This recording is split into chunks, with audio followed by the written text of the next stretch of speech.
Hello. Welcome to my channel Touching Stories. You're about to hear an amazing story about love and unexpected decisions. Enjoy watching. The time was early, only 6 in the morning, but in the village at this time the work is already in full swing. Christy soaked bread crust in boiling water for the pigs, boiled Herculean porridge with chicken necks for the dogs, and prepared fresh grass for the chickens. It's the end of June, which means it's time to harvest the first crop of cucumbers and tomatoes from the greenhouses. If everything goes as it should, they will soon have a lot of satisfied customers. Christy picked up the phone and wanted to call her husband, Vasily, to wish him a good day. He, the hard worker, left for the field at about 5 in the morning, and she didn't even have time to kiss him goodbye. And what to do? The crops wouldn't work themselves. The two of them kept a solid farm, but it was a pity that God was not in a hurry to send them many children to help them. So far, he had given only one helper, but what a helper. It was only when Christy's fingers found the right contact that she heard, "No," the young woman whispered fearfully. It can't be. It simply could not be. She would have liked to be wrong. She would have liked to pretend that nothing was happening, but the roar of the German engine was getting closer. She would not have mistaken it for anything else. A sound so deep, so rolling, and yet so nasty at the same time. A sound she had known for 6 years. The woman immediately rushed to the barn to fetch a ladder, put it against the high gate, and nimbly climbed it. It's all true. Another treacherous invasion was in preparation, which would bring her nothing but disappointment. The return journey was difficult, for she was dizzy with excitement. Without remembering herself, the young woman rushed into the children's room. Alarm! Christy shouted. "Get up, Max. We must go to the forest, Take the cow, Mom?" Frightened asked the boy in his sleep. "No time, son, no time. Get dressed and run. Follow me," said the mother. "We will retreat into the forest." She herself rushed to the kitchen to get something to eat. But how much can you gather in those seconds? She grabbed a fresh, fragrant pie, freshly baked in the evening, a piece of salted lard, and a knife. It's all right. It's enough for the first time. And then, as they say, the swan will come. The sound of a rumbling motorcycle came a little closer. It was approaching inexorably, like a rock. "Son, why are you digging?" Christy said impatiently. "Yes, I'm already here," Mommy Max answered, showing himself in the hay. The son grew up smart and obedient. As soon as his mother said the word forest, he immediately dressed appropriately. High boots, tight pants, a long-sleeved shirt with a long neck, and a hat. Don't look that the 6 years going the head works well. And there is no need to persuade to get up in the morning himself wakes up, washes himself. He's a miracle, not a son. He must not fall into the hands of the invaders, must not. At last, Christy exhaled. "Don't ask me anything, Max will run after me." "And breakfast, Mom?" asked the boy, yawning. "I'm hungry, I'm dying." "Be patient, we'll have breakfast in the forest," the woman threw over her shoulder. Running away, she turned off the gas stove and rushed outside, where she took the lids off the troughs. The pigs immediately gorged themselves on their breakfast, slurping with delight. The sight made her want a snack herself. Then Christy took the lard and pie in one hand, Max's hand in the other, and dashed for the back door. The sound of the German engine, meanwhile, was stilled and did not approach. It was hammering somewhere out there in the middle of the village. Could it be that the invaders were having trouble advancing? "Mom, what's going on?" Max asked, looking at Christy's frightened face. "Later, I'll explain later," the woman waved her hand. "You're still too young to understand everything, honey." Christy went out through the secret gate and carefully adjusted the boards that covered it. If you don't know, you won't notice. Their hut with the plot at the very edge of the village, so the murmur of a German engine could be heard long before the invaders reached their position. But if usually she waited for the approach of the rumble as inevitable, today she decided to act. Today the mistress decided to go into the woods, to hide, to wait out the trouble. And as soon as they turned the corner to go around the plot, "Where are we going?" Veronica asked, appearing as if from nowhere. "We?" Christy asked. "To the woods, to pick berries, mushrooms." "Oh, berries," whispered her mother-in-law. "Ah, mushrooms. That's how you look after my son's household. So he left you in charge of the house his son entrusted, and you for mushrooms." "Well, yes, The young woman faded her eyes, as if you never go to the forest for mushrooms. You do not talk to me here. Grinned mother-in-law. You are still young to collect mushrooms like me. Aha, Christy replied defiantly.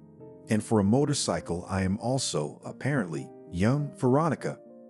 For several seconds, the old woman and the young woman looked at each other with hateful glances. The air between them was so electrified that lightning could occur at any second. The roar of the engine continued to echo somewhere far away, never approaching the house. Max was the first to come to the senses. Grandma, he said excitedly, Grandma is here. Well, we won't go to the forest now, of course. Oh, my grandson, smiled Veronica and immediately changed, as if she had put a mask on her face. Look how they starved you here. They don't feed you anything, do they? No compote to pour, no porridge to boil. Well, we'll fix that in no time. It was Christy's turn to wrinkle his brow. As all times before, the arrival of the mother-in-law was not announced and took place on the conditions of surprise.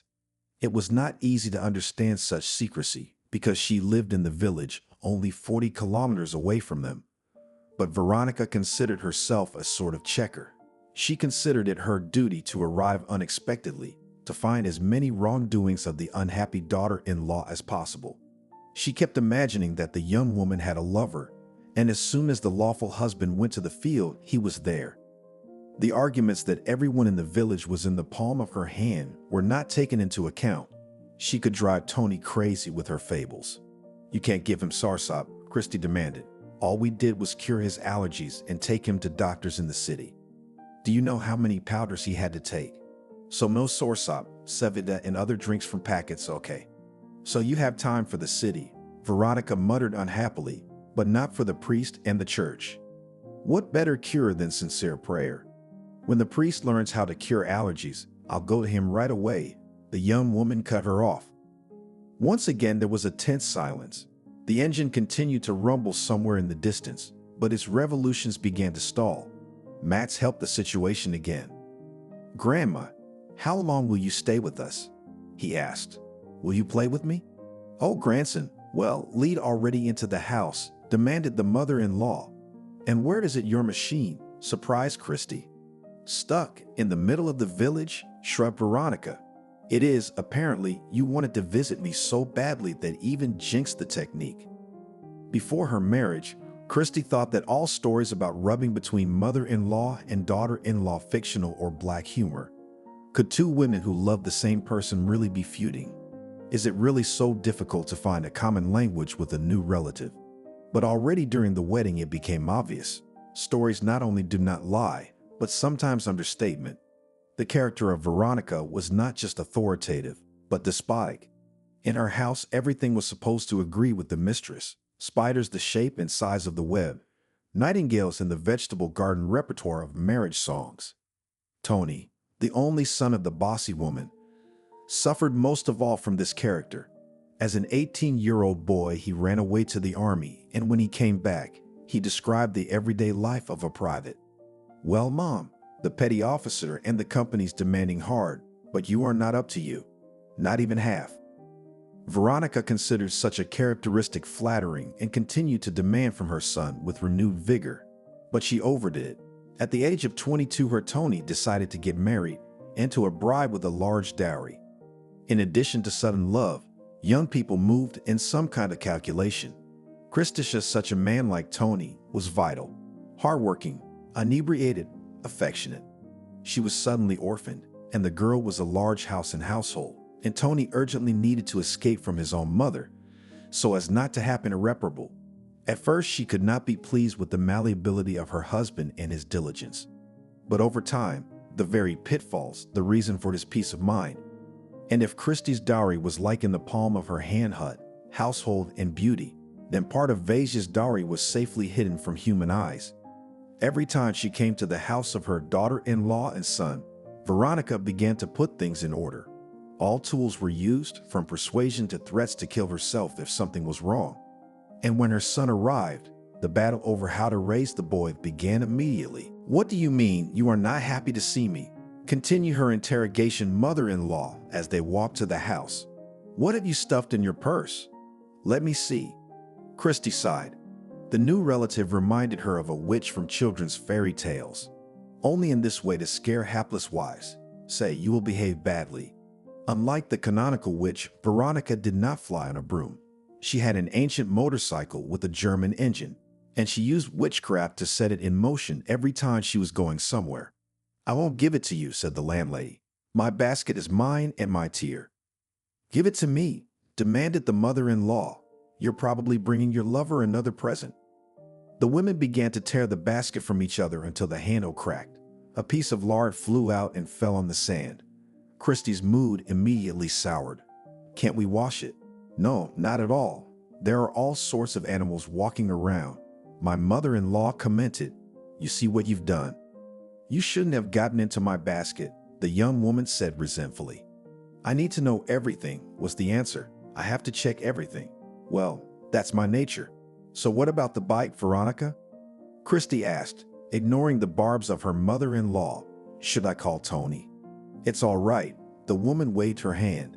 The steering wheel stopped obeying, and for some reason the engine won't turn off. Now the fuel will burn out. He'll calm down. Let it stand there. It's bothering someone, isn't it? Tony's coming tonight. He'll tow it here to the station, dismantle it. Until he fixes it, I'll stay with you. Don't threaten me, thought Christy, but she said nothing. When she entered the house, her mother-in-law immediately rushed to check its sanitary and technical condition. Immediately fell to her knees and looked carefully at the floor and the hay.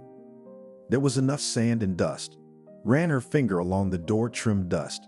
Ran to the curtains' dirt on the TV set, without which it is impossible to imagine a village hut. A spider has woven a huge web. And this is the mess in which my favorite grandson and my favorite son live? Asked Veronica, clutching at her heart. You'll drive my boys to their graves with your mismanagement. Veronica, for God's sake, Christy blurted out. Don't you touch God, said her mother-in-law. How much do you know about him? You didn't even want to baptize your only son. Then she rushed into the kitchen with such speed that she could have set several regional sprint records. She carefully inspected the refrigerator, the freezer, barrels of pickles, stocks, pots and pans, and even onion husks. The next room Veronica felt obliged to look in was the bedroom. You can't go in there, Christy said sternly, standing in front of the door. So you have secrets, whispered her mother-in-law. You hide your lover there while my son is working. I knew it, I told him. Think twice before marrying an orphan. Orphans are known to be in love. What lover? The landlady was indignant and opened the door wide. What's that got to do with my being an orphan? Tony and I hadn't made the bed, so I didn't want to show you. Look, envy me. Their family bed did indeed bear the marks of a stormy night. She and Tony were tossing and turning, not so much because of love as because of the heat. Neither the open window nor the fan helped, but Veronica's gaze immediately fell on the bedside table, where an unfamiliar object had appeared. She had never seen it before. The woman quickly ran over and took the item in her hands. The gift box had the inscription, "Favorite mother-in-law" on it. Oh, is it for me? Shrieked Veronica, running up to the table. You're not as bad as I thought. What a surprise. I love getting presents. No, Christy waved her hands. No, put it back, please. But it was too late. As if in slow motion, she watched her mother-in-law take the box in her hands, open it, take something out of it, unwraps it, and how the expression on her face from joyful became first incomprehensible and then simply angry, because what was in the box made Veronica boil with rage, and Christy blushed with shame. Driving around the huge field, Tony couldn't get excited about the new tractor. How new? Of course, the machine had plowed not 100 kilometers while it fell into his caring hands. He had to rebuild the suspension, service the engine, buy new attachments. Then, of course, he adjusted the steering, repainted, put a modern ignition system so that his tractor started easily and quickly. But now, after all that work, he felt like a true king of the fields. Nothing could distract him from his ideal, except a phone call. During the conversation, it was possible not even to muffle the engine. The interlocutor could be heard well. Tony, Christy cried into the phone. Tony, come home quickly. We have an accident. Well, my darling, he replied, I've only done one lap. I've got 2 more hours of work to do before the sun gets high. Otherwise, we'll be left without fodder, my love. Come back, my love, my wife continued. Please, Tony, I'm waiting. The farmer wanted to ask what had happened, but the answer didn't take long. In the background, he heard the voice from which he first ran away to the army and then to a foreign village 40 kilometers away. Of course, he liked life with Christy much better than building on the formation. But if it were not for his overbearing mother, he probably would still not be in a hurry to get married, and from the military commissar would run a year or two. Sighing, Tony poked his head out of the tractor cab and looked around. There was a lot of work to do, and he wanted to get it done before the heat wave, so he could go to the wholesale store to pick up some paper boxes. Soon, very soon will go tomatoes and cucumbers only have time to remove. Buyers, wholesale, and retail will be coming to their house. What do you mean? I have to drop everything and go to calm down my mother and wife. Grown women, Tony thought. Well, they had a little fight, so who doesn't? By the time I get there, they'll be reconciled, and nothing to interfere with them, because I always get into their squabbles. I end up being the one to blame. As soon as Tony started the engine with the firm intention of working the field to the end, the call came again. This time it was his mother. Yes, I'm listening, he said, so that it was clear at once. There was no time for rocking at all. So, that's how you meet me here, came a disgruntled voice. This is how you live here. If you don't apologize right now, I'm packing my things and I won't be here anymore. If only it were that easy, thought Tony, but he didn't say anything. What's wrong, Mommy? The tractor driver asked. You know it's summertime. I've got a lot to do. But why am I telling you this? You've lived in the village all your life. You've got a lot on your plate, Veronica asked. Well, come and see what your wife does here. How she amuses herself and pleases herself while you're away. I've told you 100 times, you should watch your wife like a dog. If she runs off to the neighbor's yard, you'll be in trouble. What do you mean, what does she do? Tony was surprised. Well, guess, Veronica teased him. No, you answer it. The man got angry. Off the phone, the obnoxious mother-in-law replied and hung up. Tony snorted. He dialed his mother, but she didn't answer. Then to his wife, but her phone was off. Jealousy covered the tractor driver's eyes. His mother had told him that Christy didn't love him, and that she couldn't have children except one, so it wasn't an accident either. And she's got a lover. That's it, you live and learn. Tony's love experience was a little short. He met Christy right after the army and soon they were married. There was only one woman he'd known before he met his soulmate. What was her experience, he wondered? They never discussed it. Could she really do it? Thought the tractor driver. All women are the same. Except for Mom, though. Driving through the village, he was surprised to see his mother's ancient motorcycle right in the middle of the street. It was a machine he wouldn't mistake for anything else. He saw that the bodywork was all rusty and he felt a little ashamed. After all, his mom had asked him a long time ago to go over and treat the metal. She must have left her bike out in the distance on purpose to sneak up on him in silence, Tony thought. The closer they got to home, the more the man boiled. How will they divide the child? And the joint property? After all, you can consider on the ready-made. His wife is an orphan. His father-in-law and mother-in-law died foolishly, leaving Christy all alone. Kick him out and Tony would be left with a naked torso. Pushing those thoughts away, the man left the tractor outside the gate and rushed into the house. Everything was wide open. As he ran into the hay, he saw his wife crying. Nearby, on a simple rustic chair, lay a man's underpants. Bright red ones he'd never wear in his life. Where is he? Shouted Tony, appearing on the doorstep. Where is he, Tony? There, Christy answered and waved her hand toward the bedroom. The husband grabbed this piece of clothing, not remembering himself from rage, rushed out the door. And then there was a picture of oil. Mom? Tony asked. Where's the lover? That you know, cheaters. Where is the lover? Replied the old woman and began to pretend to sob. And how do you live here? That the last grandmother of your Max is ready to bring to the coffin. The man took a closer look, and the reason why his mother had lost her temper became clear to him. And Tony felt a little ashamed again. It was their little innocent prank. What fun could there be in the country? There's no time to relax in the summer. There's so much to do. One of the guests gave Max a game. It is necessary to load guns and shoot at targets to fulfill tasks. But one of the heroines on the target turned out to be his mother-in-law. To make the resemblance maximal, Christy armed herself with a brush, paints, and painted her. Now she and her husband have a ritual in the evenings to shoot the mother-in-law. They even invented a rule. One says something offensive thing in someone else's voice, and the other pulls the trigger. Yes, if she knew that Veronica was coming to visit, she would have hidden this innocent thing. So, there is no lover? Asked the husband, coming out into the hate of his wife. He was scratching the back of his head thoughtfully. What? Christy was indignant. Just do not start, I beg you. Your mother has already said so much to me that I just all boiling. If there is no lover, then what is this? Tony asked, pointing at the man's underwear. These are for you. Your mom brought them, replied the wife, shrugging her shoulders. Wear them as long as you like. Tony scrutinized the underwear. Well, now he'd have to wear such a disgrace. The underpants are not only all red, but also tight. You can't wear them to the bathhouse with the men, they'll laugh. And in front of his wife, he would hardly be able to walk in such a shame. Tony sighed and went back into the bedroom to apologize to his mother. But here, Mom, why did you move our bed? He asked with surprise. Together with his wife, her house and household, he got a strange sleeping place.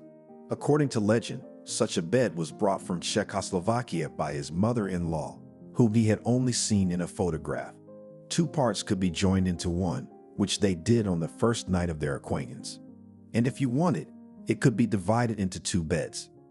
You shouldn't sleep in the same bed while I'm here, Veronica explained. You'll embarrass yourselves and embarrass me. Mother, what are you doing? Tony said in an incomprehensible voice. We've been married for years, Mother. What are you doing? Shouted the woman. This is it. Ordered a picture with my face to shoot. That's why my whole body and face aches in the evenings. That's what relatives of enemies are like. You don't understand anything, Tony said. Nobody ordered you, and no one is shooting. Here's a cross for you. It's a joke, you know. You don't know how to apologize, so go get my motorcycle, my mother demanded. See what's wrong with it. I was driving, and the steering wheel failed, and the gas was gone, although the engine kept on revving. After standing in the doorway for a few seconds, the man turned and walked away. One part of his mind wanted to apologize to his mother, and the other wanted to kick her out and forbid her to come to their house forever. You'd have to make it look like Christy had a lover. He almost went crazy with jealousy and already had a divorce in his head. Good thing he didn't have time to say anything nasty to his wife. The mother-in-law slowly came out of the bedroom and looked at her daughter-in-law carefully, and what only her favorite son found in her. The figure must have once been beautiful, but when was that?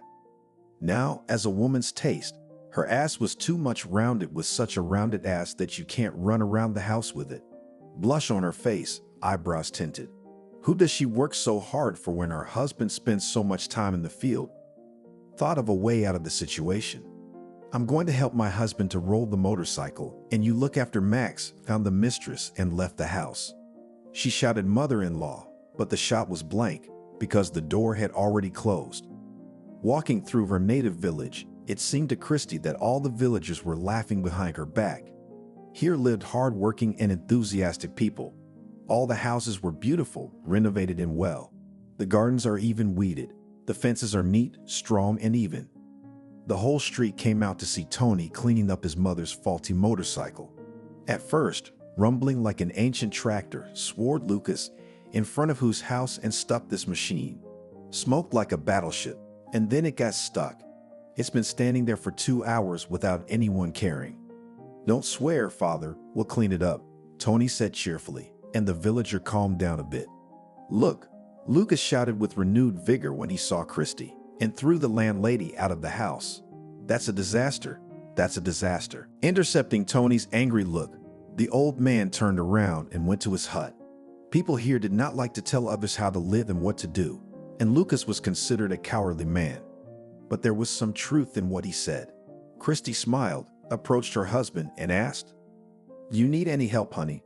"No," Tony exhaled. "It's a lot of work. How did she even use it to get to our village?" "Black magic. No other way," his wife replied, and they both laughed.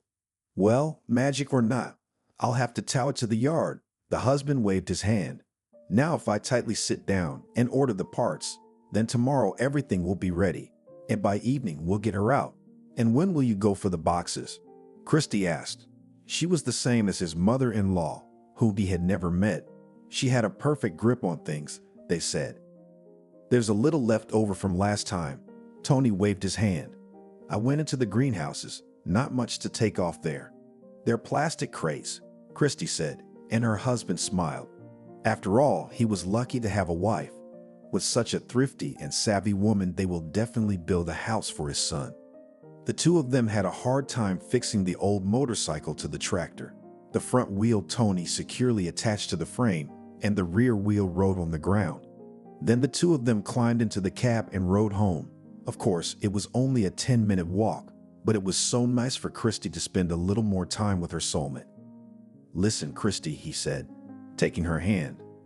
I'll have her rumbar fixed by morning. She'll sleep over and be on her way in the morning. She's nothing but a nuisance in this house. She made me come all the way from the field. Don't worry, Tony, his wife said gently. Don't take it so hard. Of course, your mother misses her son, and she's not a bad woman, but she's too fond of order. She was very fond of her husband, and as soon as they came close to each other, her heart was immediately filled with warmth, tenderness, and a feeling of happiness.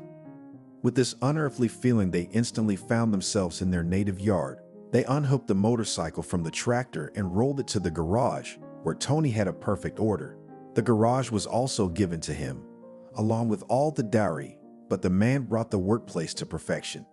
Now there was light everywhere, neat workbenches, and every detail knew its place. The mistress looked at this kingdom of screws and nuts and decided not to disturb her husband. In a minute, she was already in the hay. After the time spent with her husband, she felt very good and even wanted to sing.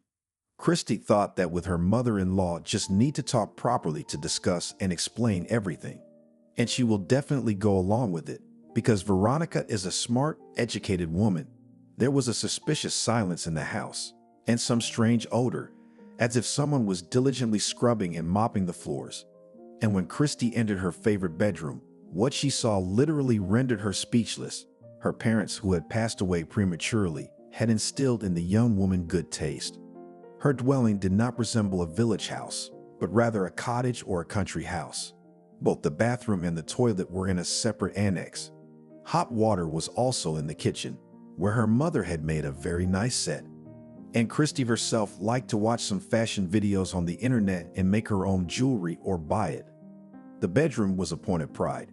If Christy had money for a designer, she'd never give it to him. So she found beautiful pictures on the internet and reproduced them completely. Her parents had left a bed, which according to legend was a Czechoslovakian bed, and an even, snow-white ceiling, which her father had made shortly before his death. Together with her husband, they covered the walls with plasterboard sheets, hiding the electrical wiring, sockets, and switches. They leveled them as much as they could. With her own hands in several layers, Christy lovingly spackled these sheets, then pasted neat wallpaper light pink color. And on these her imagination ran wild. She drew ornaments and flowers, and when her son was 3 years old, they stenciled animals together. Both windows were decorated with massive oak windowsills. 2 dear, at least to her heart, lamps appeared by the bed, which they turned on in the evenings. Gradually, the room filled with beautiful, modern furniture.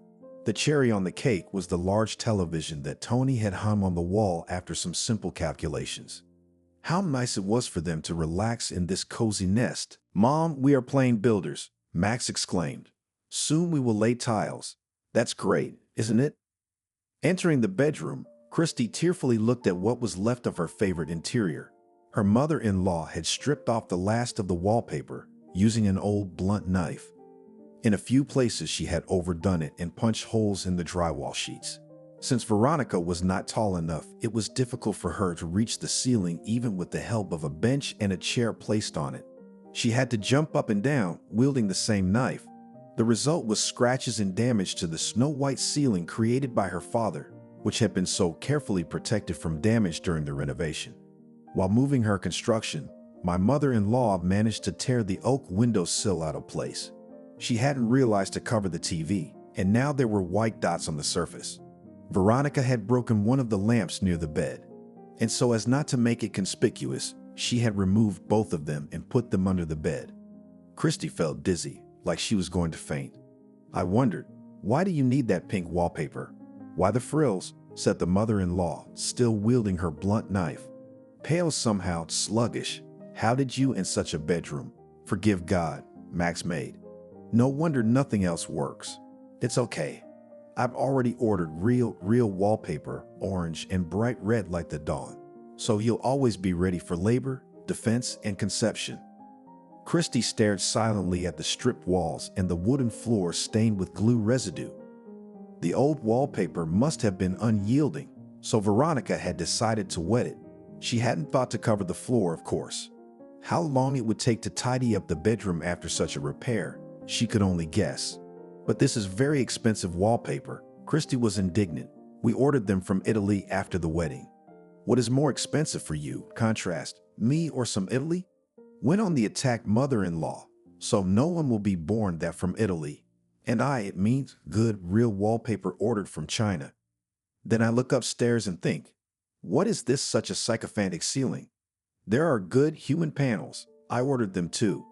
Tony will install them. We'll put skirting around the perimeter, and it'll be just like a human ceiling. "Paneling," the young woman shrieked. "Never in my life." "Why is that?" The mother-in-law puffed up her cheeks. "Do you know how easy it is to clean the panels? Put a damp cloth on the mop, ran a few times as new." "Who am I telling this to? Have you ever cleaned your ceiling yourself?" The mother-in-law and daughter-in-law stared at each other. Veronica clutched the old blunt knife so tightly in her hand, as if she were going to use it alone to attack a bear. Christy was figuring out how many years in prison you could get for murder by passion, and how to make it look more convincing. In the meantime, Tony, having diagnosed the motorcycle, came to the most disappointing conclusions. It turned out that the ancient motorcycle with a trophy engine is easier to dispose of than to try to return to service. Having written out the spare parts on a piece of newspaper, he moved towards the bedroom. There, in peace and quiet, with his wife's appetizing ass on his knee, to look for cheaper parts on the internet.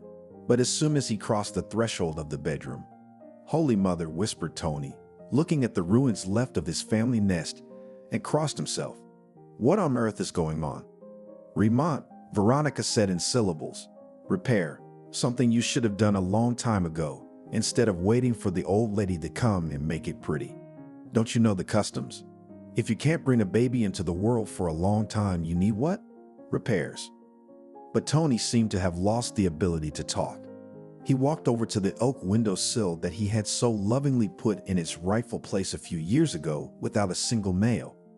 How had his mother managed to tear it out? "Why, it's impossible," thought the man.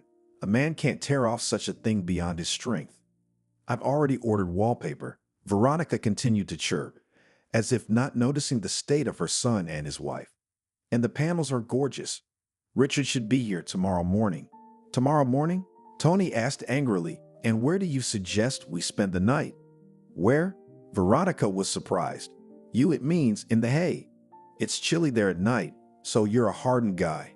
And Christy is not a proud girl. She can spend a couple of nights in the barn. I've seen it myself. You got an old bed there for one." Tony froze, trying to find the words. He felt both anger and shame, for it was his mother who had broken into their house and was trying to impose her own rules. And what a hatchet job. The most important thing is that after the wedding, help from her was not asked. He bought eggs from Glafira, 3 dozen for 100 rubles. Pork was supplied by Falmik. Both sirloin and minced meat cost pennies. Demian was responsible for honey, Prokop for game.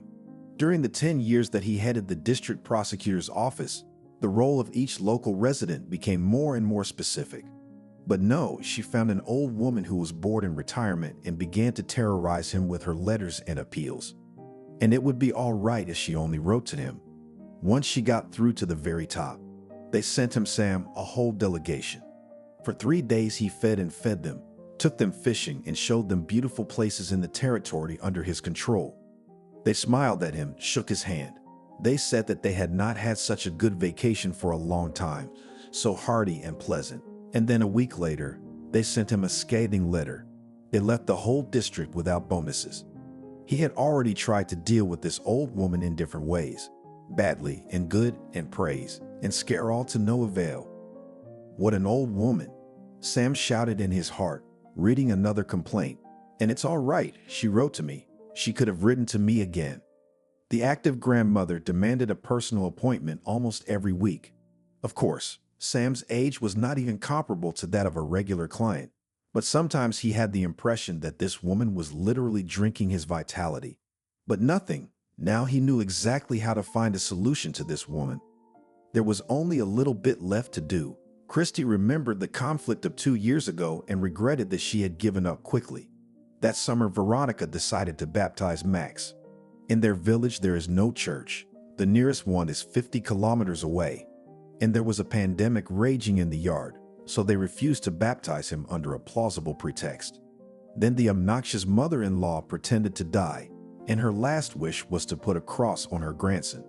Then she and her husband, borrowing a neighbor's minibus, hastily organized the ceremony. They gathered guests, set the table, prepared money for the church. Even the bishop lamented that worldly rules in the health sector must be observed. God will accept and forgive everything. Max was successfully baptized, and Veronica changed her mind about dying. But now she was talking about a spiritual career for her grandson. You listen to what a voice he has, a ringing, singing, said mother-in-law. This is what kind of bishop we'll turn out to hear. Or how once, at the dawn of married life, they decided to do a nice thing for Veronica and congratulate her on March 8. We prepared a luxurious bouquet of flowers, as a gift a set of expensive dishes. Christy that day showed Maxim culinary talents and baked a huge cake. By 3 o'clock in the afternoon, finally got to the house of my mother-in-law. All this is all well and good, of course, but, said Veronica then. What's wrong? Christy was surprised. You should have congratulated from the very morning. Cut off, mother-in-law. And you only arrived in the evening, and I don't need to. I am an old and sick man who needs peace. Having said this, mother-in-law took the cake, flowers, and a huge box of dishes and hid in her house. No matter how much Tony knocked on the door, no matter how much he blushed, his mother never let him in. Christy and Tony then left without even drinking tea, and Veronica did not even apologize for her act. Well, Richard, said Tony, the first to gather his thoughts. Thanks, as they say, for dropping by. We'll take it from here. But the man wouldn't leave. He looked at the whole company strangely and slightly ingratiatingly, stepping over ridiculously. He looked at the beautiful kitchen set or at the ceiling, but he didn't leave. The mother-in-law hid her eyes, and Christy realized that she was hiding something again. Go on, Richard, Tony repeated. You're a busy man, and we do not keep you. Or should I offer you some tea for the road? I'm sorry I'm so inhospitable. It's not about tea, Richard said quickly and continued to stare at Veronica. What is it? Tony asked. I'd like an advance, the man grunted, for building materials. Your mom ordered a whole sheet of paper for me the other day. There's wallpaper and glue and panels, and to them then are supposed to be corners and profiles. In short, 20 items. Give it to him. Veronica waved her hand nonchalantly. Give him what? The landlord asked, not even hiding his irritation. It's the beginning of summer, mother. All the money is over there, invested in the tractor and crops. Have you seen the barrels in the barn? That's the diesel I bought so I wouldn't run out of fuel at the height of the season. And there's no stash? Carelessly asked mother-in-law, ignoring the words of her son. What are you talking about, Mom? Tony hissed. He hated it when someone tried to make him look poor or stingy. Summer was in full swing. Everything was in circulation. What money? What stash? I found it while I was renovating the place, said Veronica innocently. What do you mean, a stash? A whole capital. I'd like to use it for some godly cause. It was Christy's turn to boil. Not only did this woman come into someone else's house and do her own thing, but she found their life savings, which she rushed to tell the first person she saw. Richard, watching this scene, wished he had pawned his own money for building materials. It's not a stash, the landlady said loudly. This is Max's money. He's going to grow up and we're already saving for his education. And if you, Veronica, can't keep secrets, then you should say so right away. I've never seen this man before in my life, by the way. Well, I'm going to go. That's something, said Richard, but he was immediately grabbed by the shoulder and put on a chair. Tony, don't go anywhere until it's done, he demanded. Mom, how much money do these building materials cost? Yes, pennies it means, weighed her mother-in-law. 92,000 rubles. 92, Christy exclaimed. 102, corrected Richard. That's with the discount. And I'm not counting the fuel, it's all. Little one? Tony asked her again. We went to school together, didn't we? Yes, I said she was small, nodded her mother-in-law. 25 years old, no more. I wondered who this child was having fun with. I went to the window. Well, did you? I snuck up without being seen, and I saw the prosecutor on her couch. Yo? Christy couldn't take it anymore. A prosecutor. Can't he have a life of his own? He's already a handsome, married man. Veronica was indignant. He should have gone home. Well, let him, the landlady waved her hand. She didn't even know what the prosecutor looked like or what his name was. And she couldn't even imagine that the official had a family of his own. And ever since then I've noticed the way he looks at me, Veronica finished in a whisper. He looks at me with hatred. There was silence at the table. Tony looked at his mother in disbelief, and Christy immediately thought that her mother-in-law was deceiving her. She had studied this duplicitous woman too well over the past years. Could it be that everything was different and the prosecutor was not really in that ill-fated house and Veronica was spreading rumors? Then it was easy to see what the man in the blue uniform didn't like. Here's the thing, Veronica, Christy said in her hostess voice. The prosecutor, of course, is a respectable man. But even he doesn't have the guts to persecute you because of such a situation, to involve the district police. Why are you sitting there, Tony? Look at you. Suddenly shouted mother-in-law. What a wife you got. So, adultery is this situation. You should be shouting about it on every corner. Cheating is not a big deal. It's a matter of national importance. And you shouted? Christy asked, ignoring the hurtful words. Did I? The mother-in-law asked again. No. This is the first time I've told you. It's a private matter after all. Unless it concerns my family, of course. Do you have any other sins? The mistress said sternly. She was beginning to like her role. Now let Veronica ask for everything herself, and she would turn up her nose. What sins are there? The mother-in-law waved her hand. Well, let's say that she was stealing, not by hundreds of lighters, but just for herself, 40 or 50 lighters. I was never caught by the hand. I dug up potatoes and carrots for my neighbor at night. Have you seen the sidewalk tiles around my house? They brought it to the local administration to finish it. So you took it out of there? Tony was surprised. 40 meters? Well, I'm on a wheelbarrow, slowly said Veronica. The statute of limitations has run out. It was 5 years ago. Then the mother-in-law continued to list her adventures, and her son's eyes rounded. He didn't know anything about his mother. He was most impressed by the story of the inscriptions on the stone house. They'd built a cottage at the end of the street, hooked up to communal gas. Someone hinted to them that it would be a good idea to reimburse some of the expenses to the villagers, but they refused. At night, an unknown person painted their expensive stone block fence and the wall of the house with obscene words. All the police were knocked down, but the culprit was never found. And he, it turns out, is sitting right here at the table. And it was she who taught me from childhood to be honest and right, thought Tony. And all this time she herself only did what little things she did to break the law. What a mommy. I won't live in the same house with a criminal, Christy said. We'll be partners in crime and Max will be all alone. And you've already put me in the criminal, huh? Mother-in-law grabbed her heart. I'm not the one the district inspector is looking for. So you go out right now, demanded the mistress of Veronica, and I need to talk to my husband. What is this, secrets? Indignant mother-in-law. There can be no secrets in my family. Get out, Mom, Tony said, and Veronica was officially outnumbered for the first time. Well, if you've been asked, you should respect it. After all, it wasn't Richard who asked, it was Christy, my wife. Her shoulders slumped and she walked away, wiping away her tears as she went. She would have liked to make another scandal, but she didn't feel strong enough after the exercise with the wallpaper. However, she did not tell the whole truth about her own exploits.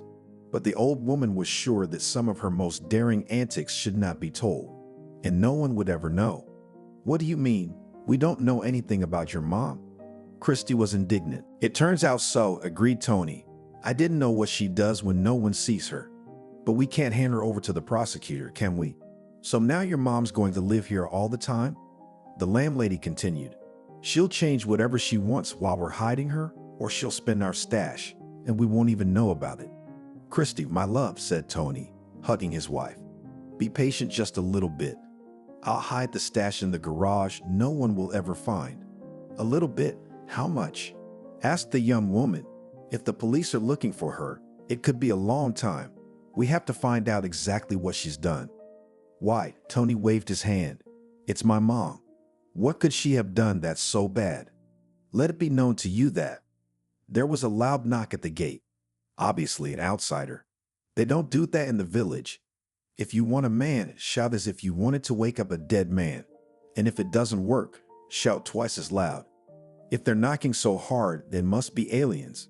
Maybe they're looking for a second electric meter. Maybe they're looking for moonshine. But when Christy ran out into the yard and saw the guests behind the gate, it was immediately clear to her who they came for. Veronica, sitting on the bench of the bathhouse, swallowed her tears. That's how life had turned out. Now she would not be the one to restore order, but she would be called to order. You can't make a scandal. You can't change the wallpaper. You can't add peas to the soup. It's not good. It's not good. When she heard the knock, she climbed on the bench and carefully looked out of the window. Behind the gate, literally 10 meters away from her, stood a policeman in uniform. Rural policeman is a separate kind of art. All the more or less diligent policemen quickly leave for the big cities. They build themselves apartments there, marry local women, so that their children forget what it is to live with roosters, dig potatoes, and fry lard in a frying pan. And only those who either couldn't or didn't want to remain in the villages. Archie belonged to the small third group. He just loved the village. Here he could drive a 4x4 Neva and give the impression of a tough ranger. He moved, however, according to all the rules of search science. He left his car at the edge of the village. Before approaching the gate, he walked around the perimeter of the plot. It looked like there were people in the house, but as Archie was the village policeman, he was a bit inattentive, and he didn't see the woman he was looking for. "Hello, mistress," said the young district inspector. "I apologize for the unannounced visit because we are looking for someone, and I was ordered to come to you unannounced." "Who are you looking for?" Christy was surprised. "I have only my husband and son at home, and the household, of course." "And we are looking for your mother-in-law," strangely enough, sighed the policeman, and then he looked intently at the pretty hostess. "How long have you seen her?" Two wolves began to fight inside Christy. One of them demanded that the hated Veronica be handed over to the police officer right now. And the other rightly pointed out that after such a step, family life could be cracked. Besides, there was no telling what she would say to the police and what they would do to her for it. No, there was no need to give up in a hurry. "Veronica?" Christy asked and yawned. "I see her often, Parade Inspector, often. Even more often than I'd like." "Well, to be more specific," the policeman clarified, "do you see her right now?" "Not right now," shrugged her shoulders. "Sorry, I don't have time to talk to you. I have a farm, chickens, pigs, husband." Christy turned and walked toward the house. But no sooner had she taken 5 steps than she heard a tactful cough behind her. She turned around. "I apologize," patiently called her district officer, "but I'll check it out. At the same time, we'll find out how your farmhouse complies with the state policy. In the sphere of the fight against surrogate alcohol, you don't mind, do you? You won't hinder the servant of the state, would you?" The hostess smiled broadly. It would take a platoon of such good men to find where the devices for making moonshine were hidden. Tony didn't drink at all, and she herself could only have a drink on the occasion of a big celebration. "Come in," she waved her hand. "But my house is dirty and untidy." "We're used to it," Archie replied. He took off his cap and entered the house. He had seldom been in this village, for the people were very peaceful. But he had always wanted to visit this hut. Someone had told him it was all inside. There was a toilet, a bathroom, and even a boiler to wash your hands. He clucked his tongue, looking at such luxury. "There's no mother-in-law here," Christy shrugged. "I see," nodded the policeman. "I just like it a lot. You know, I have everything the old-fashioned way, a tub, a bath. But yours is beautiful. In summer, of course, it's a disadvantage. But in winter, when it's freezing outside. Christy felt herself getting sick. Raised by her parents, she preferred not to discuss such topics with strangers. And the policeman, it seemed, could give her a lecture about the closet. Fortunately, the policeman noticed the tension and stopped talking. "Hello, master," the policeman said when he saw Tony. "Hello, Archie," the man nodded. They'd met on a fishing trip together. "I'm looking for your mother," the policeman said. "Huh?" Tony asked, pretending he hadn't heard. "Your mother," I said. Archie repeated. "Fucking mother, huh? Had you seen where she is?" "Well, at home," replied the landlord. "Where else would she be?" Strange shrugged his shoulders. "And then they say she's gone, and she's nowhere to be found. And I have examined everything carefully, even the closet. Oh, they are going to repair it? That's good. That's right. Repair is a noble thing." Feeling sick to her stomach, Christy went outside. In the commotion, she had forgotten to feed the chickens and pigs. She had to go to the barn to get mixed fodder and dilute it in water. Her husband was with the policeman the whole time. They continued to discuss something passionately and moved outside. "What I don't do, it eats oil," the policeman said. "What?" and looked at the caps. Tony said in disbelief. "Caps are the first thing." "Both caps and bushings," nodded the policeman. "It's as simple as a building block." But suddenly he paused. He began to look from the owner of the house to the mistress, from master to mistress. Christy swallowed nervously. Had he noticed something? And what could they have missed? "You say you don't have Veronica." Archie stretched out. "What's this then?" His hand pointed triumphantly to the garage.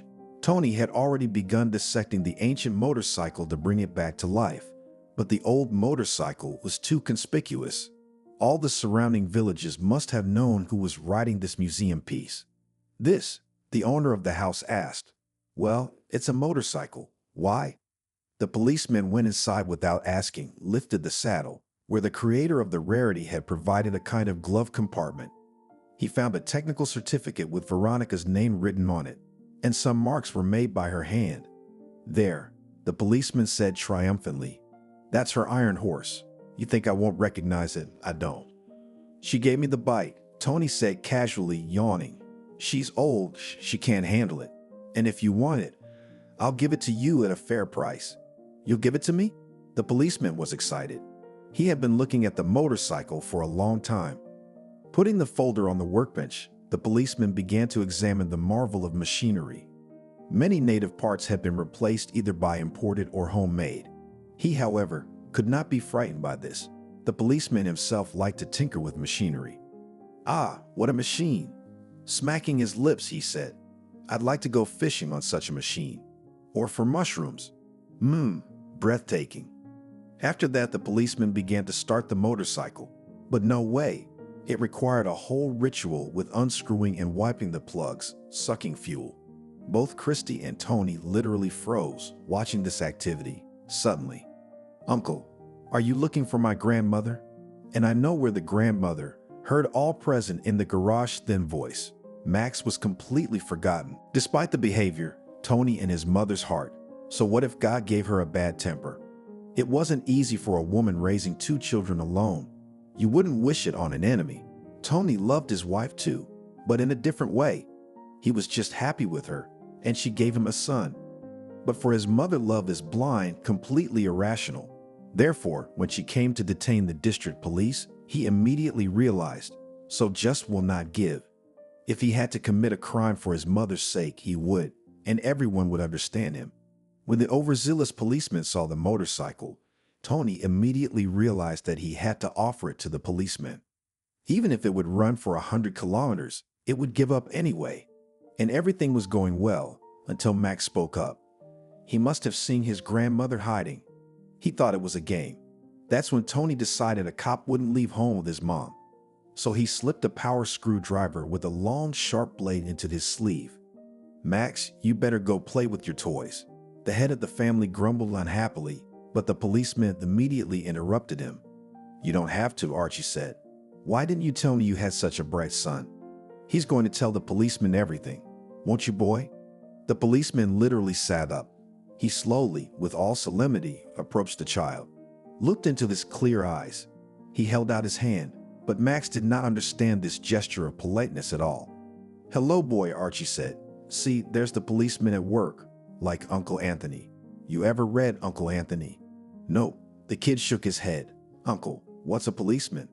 "I thought you were a policeman, like Robocar Poli." The police inspector laughed. He knew nothing about such a character, but he realized that modern children grow up in a completely different reality.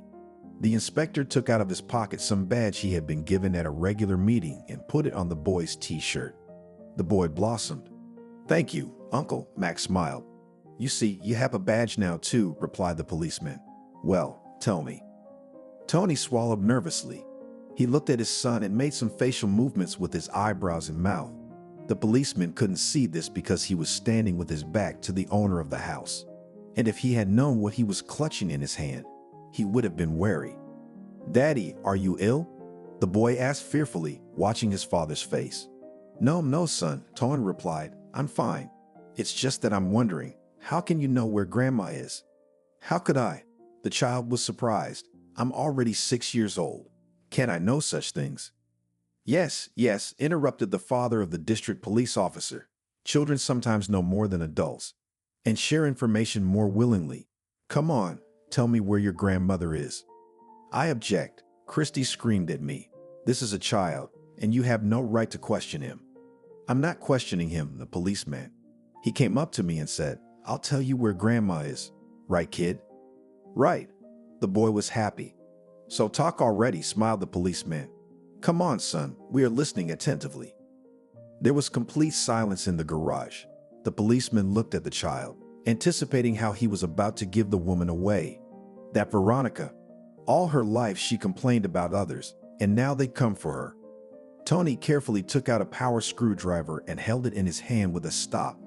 He pulled it back so he could stab the precinct officer. Christy saw what her husband was about to do and averted her eyes.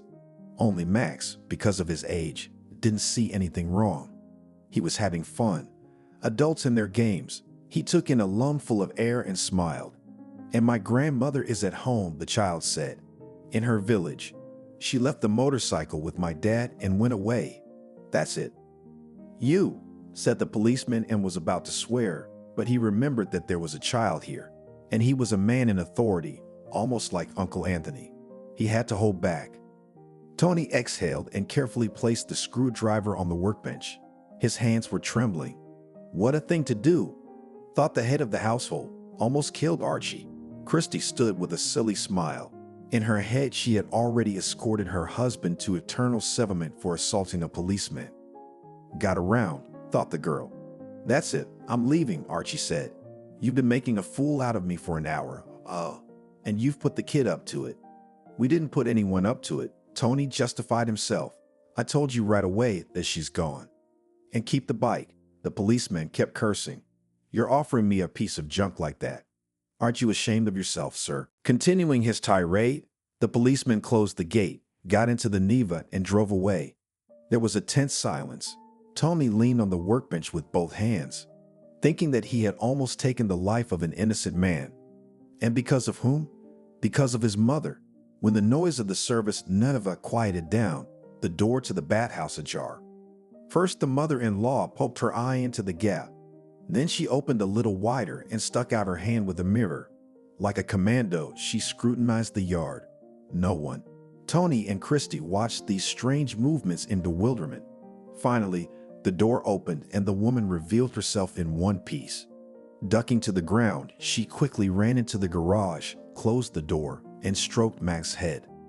"Wow, you're a ninja, Grandma," the boy said admiringly. He loved the games his grandmother played. "What a clever grandson I have," laughed Veronica. "I'm the one who encouraged him to go out and say everything." "You didn't think of that at all, did you?" "Stupid kids. They decided to hide Granny. If they're going to hide her, they have to think of everything, down to the smallest detail." As it turned out, she put the right words in her grandson's mouth, and she sent her grandson to meet the policeman herself. As she continued to extol her tactics and strategy, she had already gotten to the point where Christy herself wanted to hand her over to law enforcers. "Only my strategic mind allowed me to avoid," the mother-in-law said, pointing her finger at her daughter-in-law. I'm sorry, sweetheart, but you have the brain of a chicken. The same chickens that you feed with grass. If we decided to hide it, we should have discussed everything, invented a secret language, and not only. Christy gulped for air, offended. What does this woman do? Not only has she done something wrong, she's trying to turn the whole family against herself. And Max doesn't understand a thing. Mom, what are you doing? Tony was indignant. Why are you insulting Christy, huh? I almost let Archie's guts out because of you. You would have been right, Veronica said, her lips tightening. Why did he want to detain me? The police officer who would be able to hold me accountable hadn't grown up yet. He has not grown up and will not grow up. Mother-in-law went into a frenzy and began to tell how the entire district offices danced to her tune. That the authority of a woman is unquestionable, and it must be obeyed. It turned out that Veronica was almost a gray cardinal of all the surrounding villages. I'm going to bed, Christy said and took Max's hand. Let's go to rest now, little one. I'll read you a bedtime story. And macaroni and eggs, demanded the son. Macaroni and eggs are very much wanted, Mom. Together they walked out the door. Tony thought about how lucky he was to have a wife. How does she keep her cool? You're so uncultured. The mother-in-law was indignant. Even to the end did not listen to how 10 years ago I solved the crime. Well, since she left you, son, listen, and listen carefully. If I die, who will tell you such interesting stories? Christy woke up in the hay and struggled to stretch her back. It was too damp to sleep in their bedroom, and the lack of wallpaper was unimpressive. Tony had gone to sleep in his own garage on the pretense that he had to get up early in the morning anyway. So the weather is great today, and it's time to pick cucumbers and tomatoes in the greenhouses. Max is still asleep, Christy said aloud. Then I can do the chores. I'll pick some 5 boxes. I'll post pictures for people to see. And I need to price how much to sell. Taking plastic boxes, the young woman went to the vegetable garden. It was 6 o'clock in the morning. Max would be asleep for at least another hour. And with him, if he was lucky, the obnoxious mother-in-law. She'd been put in her son's room on purpose, so she'd be less likely to be discovered if someone came looking for her. But when Christy arrived at the greenhouses, she was outraged. There was no telling how many hours her mother-in-law had been there. During this time, the woman had managed to collect a huge amount of cucumbers and tomatoes. She had even taken a swing at the holy peppers, although the bushes had only just begun to bear small fruits. What are you? Asked Christy in a voice shaking with excitement. What are you doing here? Am I old and useless? Veronica asked. Here, I thought I'd help. Look, I've already harvested almost all the crops. Now we'll ask Vasca. He'll run to town. He'll get some jars and lids and we'll start rolling them up with you. Isn't that great? Are you out of your mind? My daughter-in-law screamed. It's not for us. It's for sale. And you have to take them off gradually, only ripe ones. And look what you've done. Who's going to buy it? Most of the cucumbers, which threw directly on the ground mother-in-law, were tiny, the size of a little finger or index finger. They need 2 or 3 more days to ripen. And tomatoes? She took them without picking them apart. Green ones, barely red. She plucked them right off the branches, some of them damaged. Christy knew from experience that many tomatoes were not ripe. You don't have to sell anything, Veronica replied calmly. Where does it seem that the crops from their own vegetable garden sold? What do you buy with that money? A tractor, toys, food. Christy answered her. What have you done? We're not going to get any more customers. I've already booked this place for 2 weeks. What have you done, Veronica? The young woman looked around the greenhouse in confusion. No, it would be at least a week, if not 10 days, before the new cucumbers would be ready. She immediately rushed to the second greenhouse. Fortunately, the ubiquitous hands of the obnoxious mother-in-law had not had time to get here. But she was already standing at the entrance, kneading her fingers. Go away, Christy demanded. Get out before you regret it. This is our bread, don't you understand? My parents have been growing cucumbers and tomatoes all their lives. I learned how to plant seedlings before I could walk. You didn't save your parents, Veronica said, coming inside. You burned them to death. I did. And now you want to kill me too. And my little boy with me. Of course he'll go away, you'll be relieved. Go away, don't disturb me. see what kind of working mood I'm in today. And then I'll make some rolls. Oh, and if you don't want to eat them, that's okay. I'll take them to my house, then I'll eat them all winter and treat my neighbors. Oh, so that's what it is, Christy guessed. This year you were too lazy to plant your own seedlings, so aimed at ours. That's the last time I'm gonna tell you to go away. I'm not responsible for myself. Go away, go away, go away. And what will you do to me? Mocking mother-in-law said, stretching her lips. What, will you complain to your husband? So you understand, on my side completely and completely. And if you behave badly, I'll tell Max everything. Let him know what a naughty and insolent mother he has there. When he's older, he won't respect you at all. I'll get a cell phone, calmly replied the daughter-in-law and really took out a receiver from her pocket. I'll get the phone, I'll get the phone. Veronica mocked her. And what, will you make a movie for this tic-tac of yours? Come on now. And I'll call the police together with the prosecutor, finished the hostess calmly. She was pleased to see the change in her mother-in-law's face. She turned pale, and then she turned red. For a while she just smacked her lips soundlessly. Then she took a step back, wiped the sweat from her forehead. She looked carefully at her daughter-in-law. Oh, it's hot here in the greenhouse, she said and went outside. The woman began to wrap a towel around herself and then poured a bucket of cold water on her head. Christy followed her out, closed the surviving greenhouse and returned to the one where her mother-in-law had already done her chores. She began to put more or less large cucumbers and juiced tomatoes into boxes. Of course, it was a lot, but it would do.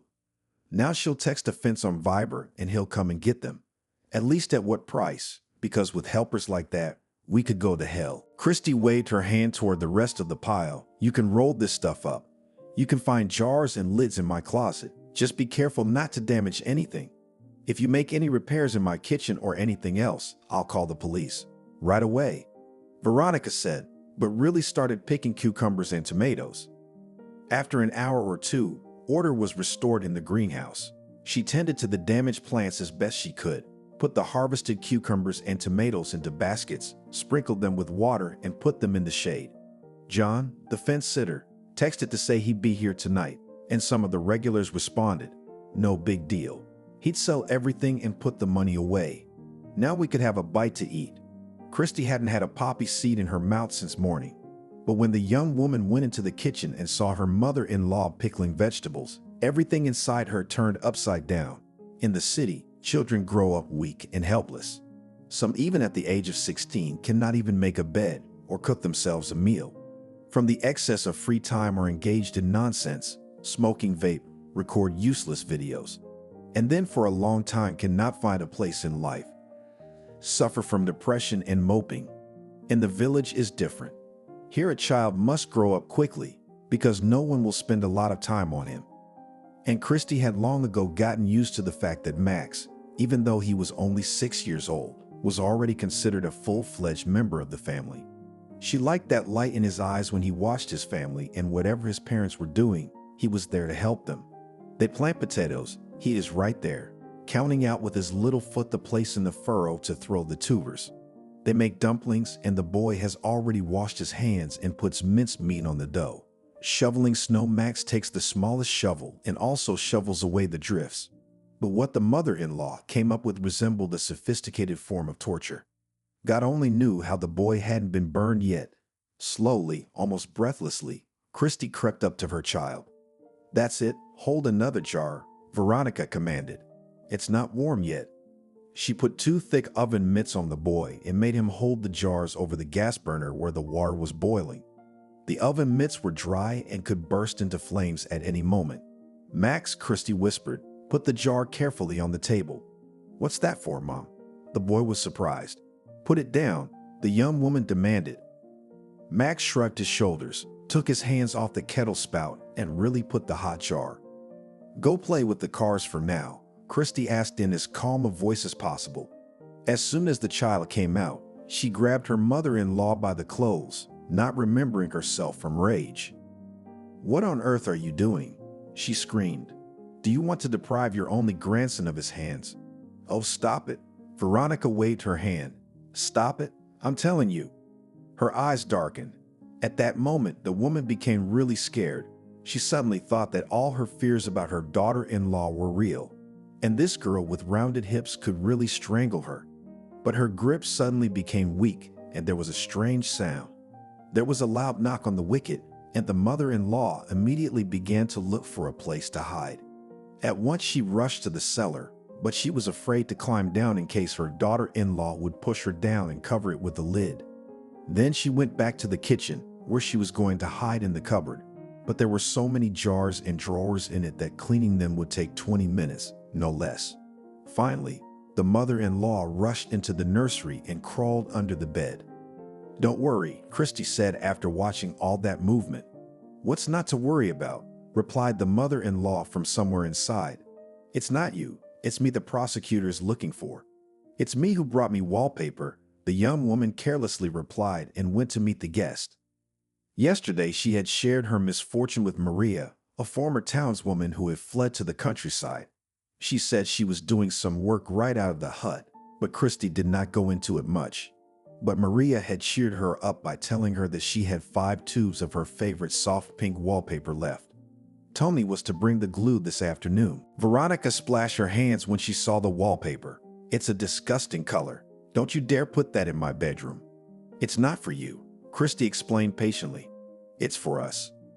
The landlady was happy that she had gotten such great wallpaper at a ridiculous price. Only 5 kilograms of cucumbers and 2 tomatoes. Maria was also pleased, saying she would be sure to promote their vegetables. Christy spent the rest of the day in the bedroom, gluing wallpaper and painting the ceiling. She also taught Max how to do it. "First, you have to put some oil on the wall, and then put a piece on," the young woman explained. "Who are you listening to?" Veronica said under her arm. "You have to put glue on it right away and properly. Come on, I'll teach you." "Veronica, go your own way," replied Christy, "or you know what will happen." Even though the room smelled of glue and was hot, she went to bed with her husband. She moved the beds properly and kept him awake until he made her happy, 3 times in a row. The prosecutor sat in the sauna and wondered where that grandmother could have disappeared to. That's how it is with any object. If it's not needed, it's always lying around. You step over it, it catches your eye. As soon as it's needed, it's gone. Maybe something happened to her. "Here he is," the secretary shouted from behind the door. "Invite him in," Sam said. A sauna at the DA's office is a first. It was good that his idea was approved upstairs. After all, a sauna is tradition, cleanliness, health. Of course, it was necessary to maintain the honor of the uniform, because in such a steam room could easily put a hidden camera. That's why here prosecutors were only and exclusively concerned with health. And if some beauty was to stroke a lade, there was another bathhouse for that, checked and firmly hidden from prying eyes. The door opened and his colleague, the local police chief, entered the sauna. He was in such a hurry that he had forgotten to take off his cap. "You were summoned, comrade prosecutor," the colleague said. "You were called. Sit down." Sam waved his hand nonchalantly. "Well, shall we refill it?" "Yes," slowly nodded the policeman. The prosecutor began to toss the water gently onto the stones. The sauna instantly turned into a Russian sauna. Sam took 2 brooms off the wall and began to hammer them at the policeman with gusto. "That's for red tape," thought the prosecutor. "This is for lack of due process. And this is for—" That's it," shouted the police chief and ran out of the steam room. The prosecutor beat himself a little more with a broom, just for decency, and got out too. "There's glass in the restroom." The police chief had tried his best. Fresh drink, recently brewed. It was the best after a bath. Together they came to their senses. Their skin turned pink. Their thoughts became clearer. "Well?" the prosecutor asked. "Did you find her for me?" "I have news," replied the chief of the ROVD and smiled. "Only this, Sam. Can you tell me why you needed her?" "Patience, dear," said the prosecutor seriously. "You realize in whose hands is the full procedural power. You'll find out everything. Just give me a deadline." "Well, then listen, Sam," said the policeman and began to fantasize to justify his own slowness. Life at Christy and Tony's house gradually returned to a calm routine. The mother-in-law still continued her nonsense. "Relieve gas, and if you hadn't eaten it, your gas wouldn't have gone anywhere. Second, it's cheap. 3, honey." Honey, son, where's your wife going? She just got in the house. But Tony was so used to turning off his mind while listening to his mother's musings that he didn't even hear her question. It was only when she repeated it several times that the meaning of her words began to sink in. Christy, he asked again. There was no telling where she might have gone. Maybe to feed the chickens, maybe to pick tomatoes. She's the boss, Mom. No, she's not, Veronica said indignantly. And if she wants to get up from the table, she has to ask permission, either from her husband or from the next in line. Me, that is. What an ill-mannered girl. Stop it, Mom, Tony said, and suddenly threw the spoon on the table. Stop it. I'm sick of it. What kind of mutiny is this on the family dinghy? Asked mother-in-law and stood up. That's how I raised you. Ungrateful brat, who covers his own mother's mouth. Veronica drew in a lungful of air to vent her righteous anger, but suddenly she heard the knocking of the gate. The woman rushed to the window and was dumbfounded. Here, come in, Christy said, letting a whole delegation of law enforcers into her station. Come on in. She's been waiting for you for a long time already, even prepared holiday soup. Soup? The district attorney interjected. She is good, but with lard. Linton, the hostess, upset him. Well, it's no trouble, hastened to reassure him the chief of the police department. I have my own lard. Everyone thought that he was ironizing his figure, but the policeman was not joking. He took out of his briefcase a salted lard in a transparent bag. The chief of the local fire brigade, who was trailing the procession, laughed as he observed his colleague's frugality. The whole procession was already moving towards the house. Hide me, son, hide me, Veronica said in horror. No, Mom shook his head. There was a slight clamor for a while Christy put plates and neat flutes on the table. The young woman knew that such high guests would definitely want to drink a shot. So, in order not to make a mess, she took out a bottle of good vodka from the freezer and poured it into a decanter. The walls immediately fogged up. Then she took out of the fridge a meat cut, which she had secretly made at 6 in the morning, and covered it with a napkin. They drank one of each. Sam grunted contentedly, sniffed a piece of sausage, and went for the bag he brought with him. The mother-in-law was frozen to her chair and couldn't even move. The plate of lean soup that she had praised a few minutes ago was hopelessly cold. Veronica, I asked the district attorney to bring you here, the prosecutor said, coughing, to present you with a commendation and a valuable gift in a solemn atmosphere. But as it happens, that's right, nodded the chief of the police department and winked at his mother-in-law. I sent the most experienced one. So she led him by the nose. She thought we wanted to detain her. Can you imagine? Oh, Veronica, what an agent we have. Well, what do I think? If she wants to be rewarded, she'll show up. And she did, didn't she? So you want to reward me? Veronica whispered in a hushed voice. Yes, said the prosecutor seriously. You write a lot of appeals. You send us statements often, like the letter carrier. And here, can you imagine? One very aptly shot. We went to check the local enterprise, and there was just a dozen calves the engineer prepared for theft. What a cheeky bastard. Is this the one where I complained that the cows had trampled all the grass? Veronica asked, and asked the state to put soft slippers on their feet. Exactly, nodded the chief of the police department. Well, what can you do? Cows are animals that can trample us. But therefore, we caught the criminal by surprise, and therefore we are grateful to you, dear. Ah, added the chief fire inspector. So he tied them together with what? Fire hoses, and we recently lost 5 of them. Anyway, I give you a standing ovation for your attentiveness. Veronica's blotchy. The distinguished guests finished their vodka, finished the slices, and the prosecutor even tasted the leeks. But apparently, such high cuisine was not for him. As soon as he tasted a spoonful, he immediately changed his face. Well, it's time to do the honors, Sam said. We still have work to do, and the driver is waiting. Let's make a deal, Veronica. If anything happens, you call first. You don't have to make any appeals. For you? The woman shone. Of course I'll do it. Not to me, the prosecutor cut her off. To the assistant or a secretary. Well, if they don't make it clear to you, then I will. Well, mistress, thank you for your hospitality. The honor is ours. The door closed, and Tony exhaled. All those anxious minutes he had worried that the delegation would go to the garage and find that his tractor was not registered anywhere. But it wasn't. What a clever white God had sent him. And vodka and slices, now the district prosecutor will definitely help him if something happens. Thank God, wailed Veronica, gathering her things. Thank God that I am no longer a prisoner of this house. Ungrateful. Only Max loves and respects me here. Only him. But the grandson sat frowning. He had only recently learned that his grandmother's cutlets also contained meat, as his father had carefully told him. But all his life, Grandma Vera had convinced him otherwise. I'm leaving, she said. So be it. If I want to come and visit, I'll let you know. Diana looked out the window where other children were playing and envied them. Hide and seek, Cossack bandits, soccer, and dozens of other fun activities were all near and far at the same time. She never got to meet anyone in the yard, but that wasn't the only thing stopping her.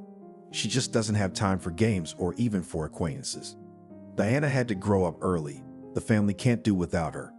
First, her mother was in an accident, was in the hospital for a long time, with difficulty moved to a wheelchair, and almost immediately, unable to withstand the grief, Grandma Betty went ill. She, of course, moved, but no further than the apartment. And now, at the age of 11, Diana became the legs and arms of the family. The girl hoped that soon everything would change. Daddy called her and promised he'd come back and help her. Even if he took on some of Diana's household chores, she would be able to go outside, not only to school, to the store, or to the post office. Diana sighed and began to prepare vegetables for borscht, following her grandmother's recipe. First, peel potatoes, grate beets and carrots, fry them in a frying pan with tomatoes and onions. Then boil the broth. Only be sure to pour out the first broth. Carefully put the fried vegetables in the pot, so that without splashing, otherwise the kitchen will have to clean. And then she added an author's touch to her grandmother's recipe. When the borscht was almost ready, she added mushrooms and sausages, and put a lid on it to let it stand. Grandma Betty told her, sprinkle vinegar on it. With borscht like this, any guy will marry you. You cook it today, and I'll show you how to make it tomorrow. I'll just rest a bit. Tomorrow never came. Grandma had many recipes, but now they could only afford the most inexpensive products. Pasta, rice and beans, buckwheat with minced meat or hot sandwiches, and both Grandma and Mom needed to eat well to keep from getting sick. Diana sighed again. She wanted a piece of real sausage or salted trout so badly. A month ago, when there had been a party at school and the benefactors from the administration had come, she couldn't keep her eyes off the tray of snacks. Some big guy in a jacket even reprimanded her. You shouldn't eat too many sandwiches, he said. You'll get a tummy ache. Silly, silly uncle. How can food give you a tummy ache? It's more likely that she'll get cramps from hunger again. From the big stage, the school children were told how much they care about orphans, homelessness, and other problems of people. And then, they gave her a ball and a stick. Diana would have gladly replaced the equipment with a couple of bags of potatoes, rice, and buckwheat. Lunch is ready, said the girl joyfully. Today she was lucky. There was a lot of meat left on the chicken bones, which the saleswoman proudly called the soup set. Diana carefully cut it off to divide it equally. Mom could make it to the kitchen, though it cost her a lot of effort. Grandma, on the other hand, would have to be fed in the bedroom. She only got out of bed to get to the toilet or bathroom. Oh, Diana, sighed her mother, sitting in a wheelchair. You should go outside. Take a walk. I can't, answered the girl. I have to mop the floor, do the laundry, and now the dishes. Feed Grandma. Diana never showed her mother that it was hard for her. The girl felt guilt early on. She was the reason her mom was in a wheelchair. If she had not distracted her that day. True, her mother convinced her otherwise, but still. Now Diana tried to somehow make up for her guilt, and for this it was necessary to become everything for her mother and grandmother. Cooking, cleaning, going to the store. How hard could it be? We should go for sour cream, Mom said. I'm out. Good, sighed Diana. I'll just feed Grandma. Do you have any money left? Mom asked. The allowance won't be transferred until tomorrow. Maybe I have some change. There was only one store left in their part of town, and they didn't want to go there. The girls still remembered how they used to live close to the center of the metropolis. In such a place, where on a tiny piece of land try to settle as many people as possible. They lived on the 25th floor, and it wasn't at the top. Diana had been used to heights since childhood and had no idea how to get down to the ground. But she had to. A long time ago, when there was nothing to portend trouble, Diana had admired the views of the city from her window. And now they lived on the first, so there was at least a slim chance that her mother could go outside. In theory, it was easy. The first floor is optimal for a wheelchair user. It would seem that open the door, carefully lower the wheels, and enjoy the open space. The picture was spoiled by the stairs between the entrance and the landing. Only 7 steps, Diana sometimes overcame them in one jump. But for Mom, it was a real Everest. The administration promised to solve the issue, to put a ramp or an elevator someday. And then where to go? In the center near the house, there was a subway and stores. But here in the suburbs, even the curbs are not lowered everywhere. A couple of times a month, they did go for a walk, if someone helped the mother herself to move the wheels. But that wasn't all Diana cared about. Looking at her mom, she realized she was giving up. She was finding it harder and harder to move forward, harder to heal and smile. She was getting desperate, which meant that the headmaster's warnings might well become real. "Grandma, are you going to eat?" the girl asked. Feeding Grandma Betty is a ritual. First, you have to help her sit down. Then you have to move the table to the bed. To hear from Baba Betty a whole treatise of words of advice, compliments, and life stories. Then she would take a spoon or fork in her hands, peck at the dish her granddaughter had prepared, and sink into her memories. "Casey, when will you get married?" Grandma Betty might ask in the middle of the meal. Diana sighed. That her grandmother confused her with her mother was half the problem.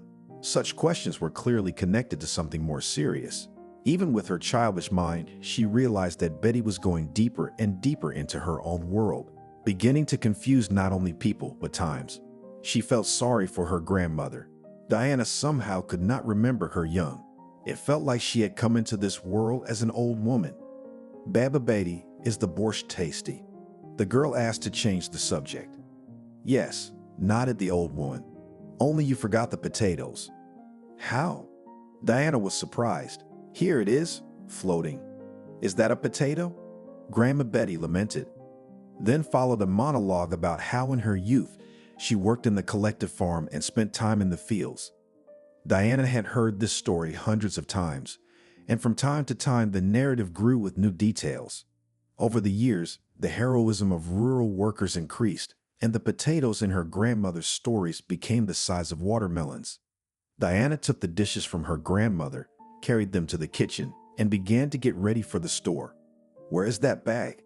It seems to cost only a few rubles, but if you pay every time, you'll eventually run up 100. "Run to the store already. I'll wash the dishes. Don't worry," Mom said, but the girl shook her head.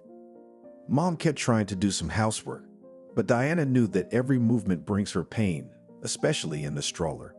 After the move, there was no money left for special furniture. The regular kitchen set didn't fit Mom in any way. If she could reach the sink, it was with great difficulty. "Save your strength, Mom," Diana said. "I'll wash the dishes and go to the store." The girl, as much as she could, delayed the grocery shopping, and it was not just a lack of money. On her grandmother's pension and her mother's allowance, they could survive. The money was distributed by Mom, first of all for the most necessary things. At least they weren't in danger of starving. It was the saleswoman who seemed to have taken up residence in the pavilion. Her razor-sharp words really hurt. "You could walk to the supermarket, but first of all, it's a half-hour walk. Secondly, then I'd have to carry the heavy bags home. And thirdly, the prices are too high." They could afford a store with a sharp-tongued saleswoman. A supermarket, no. "Do you want me to go to the store with you?" Mom suggested it. She knew exactly what was embarrassing her daughter. No, the girl replied. "What a win, you'll get cold feet again." "You just don't listen to her," Mom said. "Take the groceries, give her the money, and that's it." "Do you want me to file a complaint against her? There must be someone to take care of her." "Mom, relax. It's okay." The screen on Diana's cell phone lit up. She looked at it and hurried to turn it over. "You didn't notice?"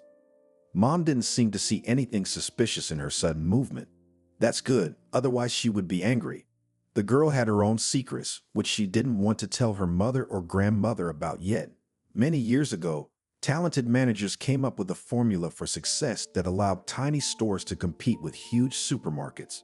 To do this, there should have been no more than 2 people, and the working day to grow to obscene values. This, however, should not have any effect on the salaries of employees. Only the most desperate people could endure such conditions. One of them is firmly attached to the store with the poetic name Divney. "Look who's here," shouted the saleswoman. "Our heroine, a Spartan girl. Well, do you want to choose the potatoes on offer?" There was nothing marvelous in the store. Diane thought they should put another mean sign on the front. It was the clerk who was always humiliating her. One day, the two of them had come here alone with her mom, and the wheelchair user's affliction had become a source of inspiration for the mean woman. She did not miss the slightest opportunity to say another bar. Thank God, there was no one in the pavilion at that time. There was no escape from the sharp tongue of a woman of indeterminate age. She seemed to take pleasure in the fact that she could treat customers as she pleased. There was simply no second store in their neighborhood, a mystery. Diana put sour cream, tasteless cookies, and bread in the basket. She thought about it and added the cheapest glazed cheese. "Oh, what's the holiday?" The saleswoman splashed her hands in a martial arts way. "Birthday. Will you spread cheese on cookies?" The girl was silent. Such jokes could still be tolerated, although she gave it with difficulty. But sometimes the saleswoman crossed the boundary of all decency and said really hurtful things, bringing Diana to tears. Why she wanted to do that is unclear. Could Mom run away? The woman continued.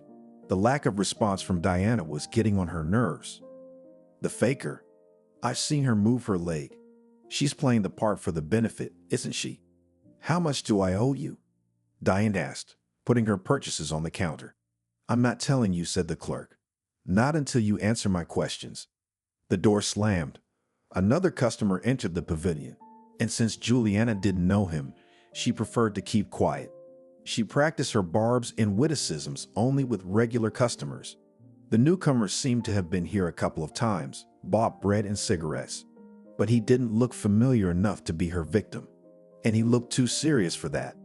"All right," said the clerk, 290 rubles, and no change. But there was nothing in her purse but change anyway, so she counted out the sum without difficulty. Quickly putting the purchases in a bag, the girl hurried out the door. That's it. She wouldn't go here again for anything. And now home. After all, in addition to her chores, she still had homework to do. And school wasn't going so well. The store's right next door, just a 5-minute walk. Just in time to call her dad. He sent her a smiley face on Messenger, so that Mom did not find out about their communication. She signed it as her classmate, Leslie, and in the correspondence, only funny pictures and funny videos. It's like two girls exchanging humor. The precaution was unnecessary because her mom didn't touch her smartphone or control it in any way anyway. "Hi," Diana said. "How are you?" "I'm fine," Dad answered. His voice was tired, as always. It's been a whole year since they started communicating. Dad was far away now, somewhere in Africa, but he would surely come back. Diana believed that for some reason. Every conversation ended with his promises that he was going home, but for some reason he never gave any exact dates. "I have good news," Dad said. "I think 2 more weeks and that's it. And home. To us." Diana asked hopefully. Dad didn't say anything. Then he told her about his work. He described with enthusiasm how many different buildings they were building in a foreign, distant land. He told her how interesting his work was and how strange the rules were in the African country. That he sends money, but his mother refuses to receive it, and she wouldn't answer her phone. Diana believed it. What else could she do? "Don't tell Mom I called," Dad told her goodbye, "or she'll get angry again." "Okay," Diana replied.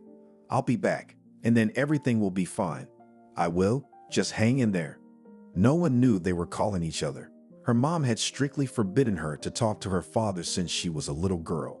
Diana cried at first, but then she got used to it. Both her grandmother and mother said only bad things about him. Up to a time the girl believed it all. But the situation changed after the very accident, when her blossoming and successful mother was in a wheelchair. "Mom, I'm back," Diana announced. "Good for you. Are you okay, or is something wrong?" Casey always noticed her daughter's mood swings. Now she came in here, not herself. She must have been listening to that sales drill again. Casey wondered why a woman in a tiny store would talk to customers like that. But here, on the outskirts of the city, where they were forced to move from the center of their own rules.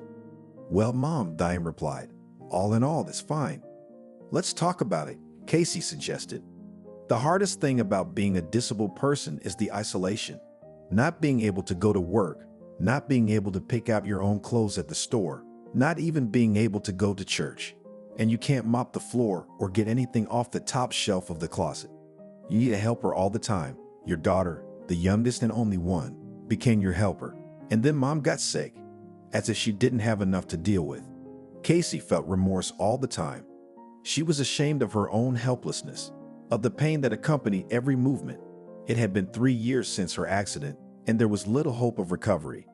Yes, Mom, Diana said, there's something I wanted to talk to you about. I don't know how you'll feel about it. Suddenly, they heard some noise coming from Grandma's room. Betty watched television almost all day long, but now was the rare moment when the box was silent. That's why the rumble seemed especially loud. Diana froze in a daze. Clinging to the wall, Casey moved slowly toward her mother's room. She traversed the hallway and pushed open the door. Diana, the woman shouted, hurry up and get in here. Grandma's not well. Diana, where's my phone? It's a strange thing about the human memory. Only the fondest memories remain in it, especially school. Over time, the twos, the remarks, the antics of classmates fade. The inedible dishes of the school cafeteria, and any warm moments, any celebrations become brighter. Daisy was stuck in this school, which she'd been in charge of for a good 2 decades, and she still didn't want to retire. Hello, once again, the principal was being nice. Come in, have a seat. Tea or coffee? We don't have time for that, replied the interlocutor gloomily. Strong coffee, but no sugar. The inspectors had been to her school countless times. Before Daisy's eyes, approaches to education were changing.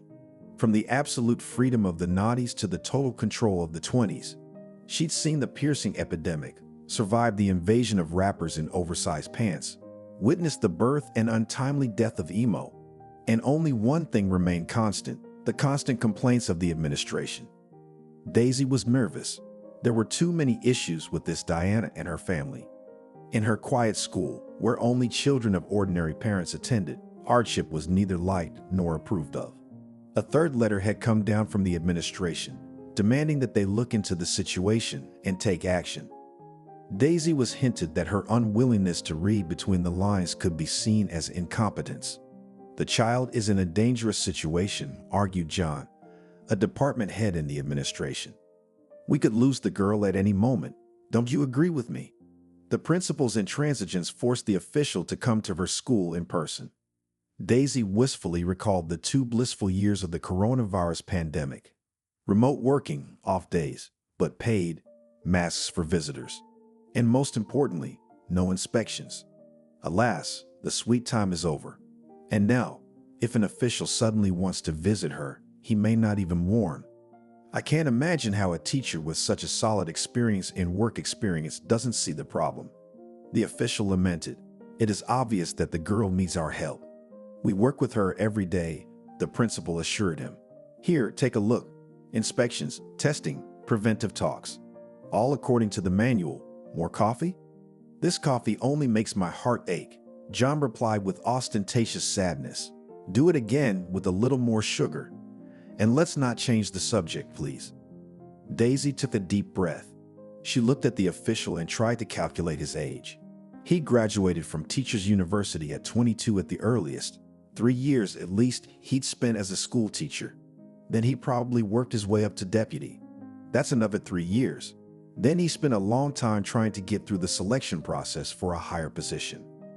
Total. 33 years old, not younger than she's old enough to be her son. She certainly looks older than she is.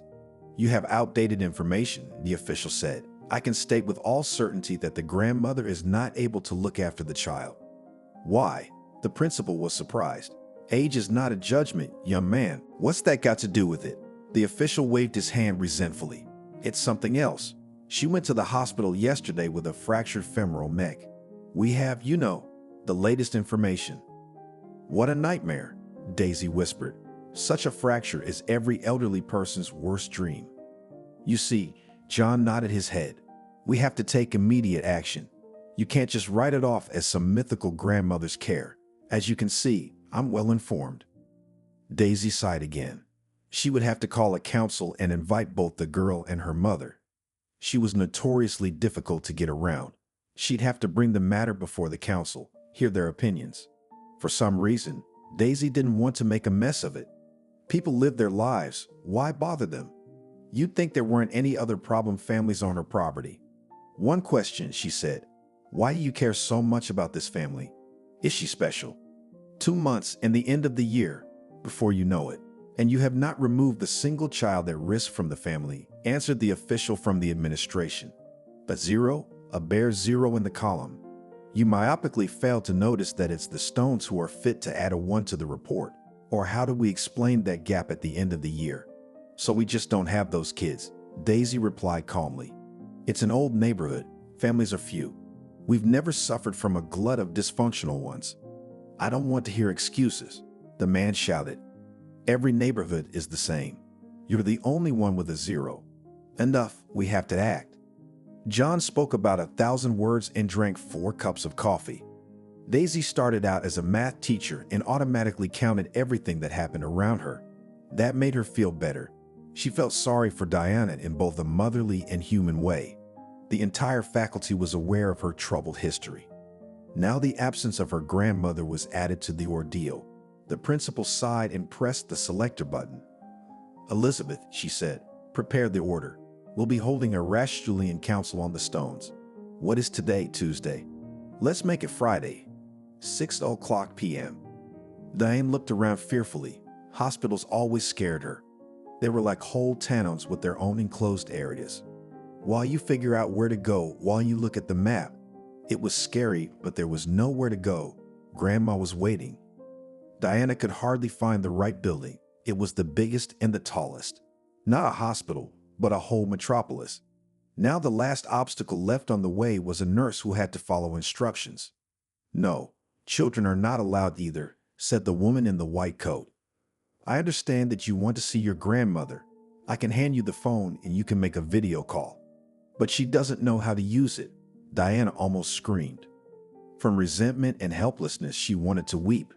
The girl had traveled a long way all alone to hear such a thing. Diana could not understand why she, her own granddaughter, would not be allowed to visit her grandmother. That's when her mother was in the hospital. The doctors even insisted that she came more often. But now? Okay, the nurse gave up. I'll show you in, but just for a minute. Put on shoe covers and a mask too. You have your own, don't you? Diana started to cry out of resentment. How did she know she had to bring a mask and shoe covers to the hospital? All she had taken were large sandwiches, just the way her grandmother liked them, and also a bag carefully folded by her mother, slippers, a mug, a towel, and other small things. In the world of adults, too many conventions. The girl could not get used to them. Okay, sighed the nurse. Here, put it on, but do not cry. Let's go. I hope no one will see us, and I won't get punished for this. The woman led Diana through the long, long corridors of the first floor. It was the second time the girl had been in such a large hospital, but she was still amazed at the scale. 3 years ago, when the accident happened to her mom, Diana was taken to the ward by her grandmother. Now she has to wander the corridors on her own, without an adult. You understand, it's not my whim, the nurse excused herself. It's the pandemic, the coronavirus. Do you know what it is? Yes, answered Diana. Of course you do. The girl loved learning through Zoom. She could devote many times more time to her mother and grandmother. And then when studying went back to the usual format, the opportunities disappeared. And now she had to get up at the crack of dawn to make breakfast, throw out the trash, and help her mom get dressed. Here we go, the nurse answered as she led her to the service elevator. Come on in, baby. We're getting slaughtered for this coronavirus. You're lucky you're right next to the elevators. The rounds are over. No one will see us. Just make it quick, okay? Grandma was lying on the bed with her leg hanging from the ceiling. It was weird, but it was warm, and there were only 3 people in the room. Grandma Beatty turned to her granddaughter as if she could sense her. and a smile immediately appeared on the old woman's gray face. What she had been through. "Oh, Casey," she said. "Can you believe it? I twisted my ankle." "Grandma, it's me, Diana," said the girl. "I brought sandwiches." The nurse let them talk for a few minutes and went to check on the other patients. She would adjust someone's pillow, give someone a bottle of water. Diana thought how hard this job was. She didn't want to work in a hospital. She had a completely different dream. "Grandma, does it hurt a lot?" the girl asked. Well, the old woman waved her hand. "It'll heal. When I saw you, I thought of Casey again. How is she?" As Diana walked toward the subway, she felt very tired. She had homework to do and then a massage for her mom. If she didn't exercise her legs, they wouldn't work. Suddenly, her cell phone rang and a familiar number popped up. "Diane, don't worry. That's what the class said. Daisy's having some big board meeting Friday night. You should bring your mom." "But you know that," sighed the girl. She is already tired of telling everyone that the wheelchair is not an all-terrain vehicle, and therefore to climb to the second floor of her mother will not be able to. "Diana, don't worry," the teacher continued. "Daisy knows. We'll be meeting on the first floor. I told our men to help. Mom's gonna be there for sure. I'll call her too, okay?" It's hard to live without a dream, and Diana had one too.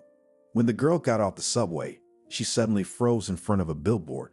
There were 3 ballerinas on it, frozen in the most graceful movement imaginable. For a few minutes, Diana stood admiring them, unable to move from her seat. She wanted to be a ballerina too. She had all the data for it. Long legs, slender body, excellent stretching. But when would she go to class? The school advertised various clubs and sections. They also called her to ballet, but warned her that the selection was very strict. Of course, Diana would have passed it. But where would her family find the money to buy her special shoes and a skirt? Who would drive her to the other side of town? Apparently, the dream would remain a dream. All Diana could do was put her feet up and stretch in her room, imagining she was studying ballet and admiring ballerinas on her phone. The drive to and from the hospital took over 3 hours. It was 9 o'clock at night, and there was still so much to do. Casey tried not to show her desperation to anyone. At some point, she'd pulled the black card, and her life had gone downhill ever since. Trouble started with Steve, swearing his undying love for so many years and then running away. Then the accident. She still couldn't believe that such a ridiculous accident could wipe out all of her plans and hopes for the future. Now her mom was in trouble, and she couldn't do anything to help. Casey felt like a doll with something broken. She couldn't feel her legs at all, despite such a long treatment. But problems, as it turns out, weren't enough. So today, the call from school came. Instead of helping her, of caring for her, they want to take her child away from her. Is that fair? The front door slammed. You can hear it on the first floor. The key in the lock turned. Her daughter is back. Finally. "How is she?" Casey asked when Diana appeared in the doorway. Lying down, the girl shrugged. "Did you talk to her? Did they let you in?" "Yes," Diana answered. "Only it's a secret. Don't tell anyone." The woman laughed. Diana was the only joy in Casey's life. Looking at her, she realized that everything was not in vain, but now she was the only support too. Who would try to keep them apart is beyond me. "I got a call from the school," Casey said. "They said they can't live without me. They're expecting me over Friday night. I mean, it's like the weekend's starting, and I gotta get home, and they're trying to get me out." "I know," Diane said. "Are you gonna eat your pancakes? I'll make them real quick." Casey watched her daughter kneading the batter and couldn't get enough of it. Yeah, the kid had to grow up fast. On the other hand, she's so independent. She can cook, clean, do her own laundry. If they had a little more money, it would be possible to order ready-made food right at home. It was good that the girl understood all the trials that fell to her lot. "Did you do your homework?" Casey asked. "Do you want me to help you?" "No, Mommy, you don't have to," Diana answered. "I can do it all by myself." This independence, on the one hand, pleased, but on the other, frightened. It wouldn't be long before she'd be out of the house, and she has to think about how to prepare for that time. Not long ago, she was a strong and independent woman. She worked as a deputy director of construction, personally traveled to the sites and controlled everyone and everything. And now she can't even control her own limbs. "Mom, They're not going to take me away, are they? Diana asked suddenly. What do you mean? Casey was surprised. Who will? Those people at school. The class teacher told me you can't do parenting. Like. Don't worry, sunshine, replied Casey. You gotta fight till the end. You can't give up. Put the pancakes over here and I'll wrap carrots in them. The insidiousness of her injury was that any careless movement could cause unbearable pain. Now she had raised her arms too high, and a pulse pierced her entire body. Even her legs hurt, though she couldn't feel them at all. Casey instantly turned pale and sweat appeared on her forehead. Mom, come on, Diana said. I'll wrap it myself. Okay, Casey agreed. Hand me my pills. If it weren't for the painkillers, she'd have lost her mind a long time ago. Casey swallowed one pancake with difficulty, then turned around and went to her room. When she bought this apartment, she thought she'd been lucky. 3 rooms, first floor, not the worst neighborhood. But now, after a year of living on the outskirts, the dead end was more and more clearly visible. The money was spent on treatment, not even enough for a decent stroller. Mommy, I need to massage my legs, Diana said. Don't, sighed Casey. Why don't you get some rest? Mom, you're not giving up, are you? Seriously, asked her daughter. Of course I'm not. Okay, go ahead. She'd never asked Diana to help, but the smart girl had watched carefully the expensive resuscitator who had come a few times a year ago and had memorized his movements. He kneaded her legs as she lay on the bed, rubbing her muscles. It wasn't easy for the girl, of course, but Diana tried. Now she was visited only by a free doctor, and from him she heard only regrets. But she was grateful for that too. 11 p.m. Was another shift coming to an end? Julian walked to the entrance to flip the sign to CL host and lock the lock. Suddenly, someone yanked the door open sharply, so sharply that she couldn't hold it. Night visitors, come to think of it. No, darling, you'll have to find somewhere else to entertain yourself. It's closed, she said in the nastiest voice she could muster. No, my princess, replied the tipsy man. 1 more minute. We have to work to the last customer. Get out, the princess is not in the mood today, Julian replied, shoved the uninvited guest and quickly closed the door. She felt better immediately. Doing bad things to people was wonderful. It was only at times like this that she forgot for a second how worthless and miserable her life was. But there was no one to blame. She had backed herself into a corner. Julian loved trading, but there was nothing else she could do. Since she was 16, she had stood behind various counters, selling beer and glass, gloves and eyeglasses, moving further and further up the sales career ladder.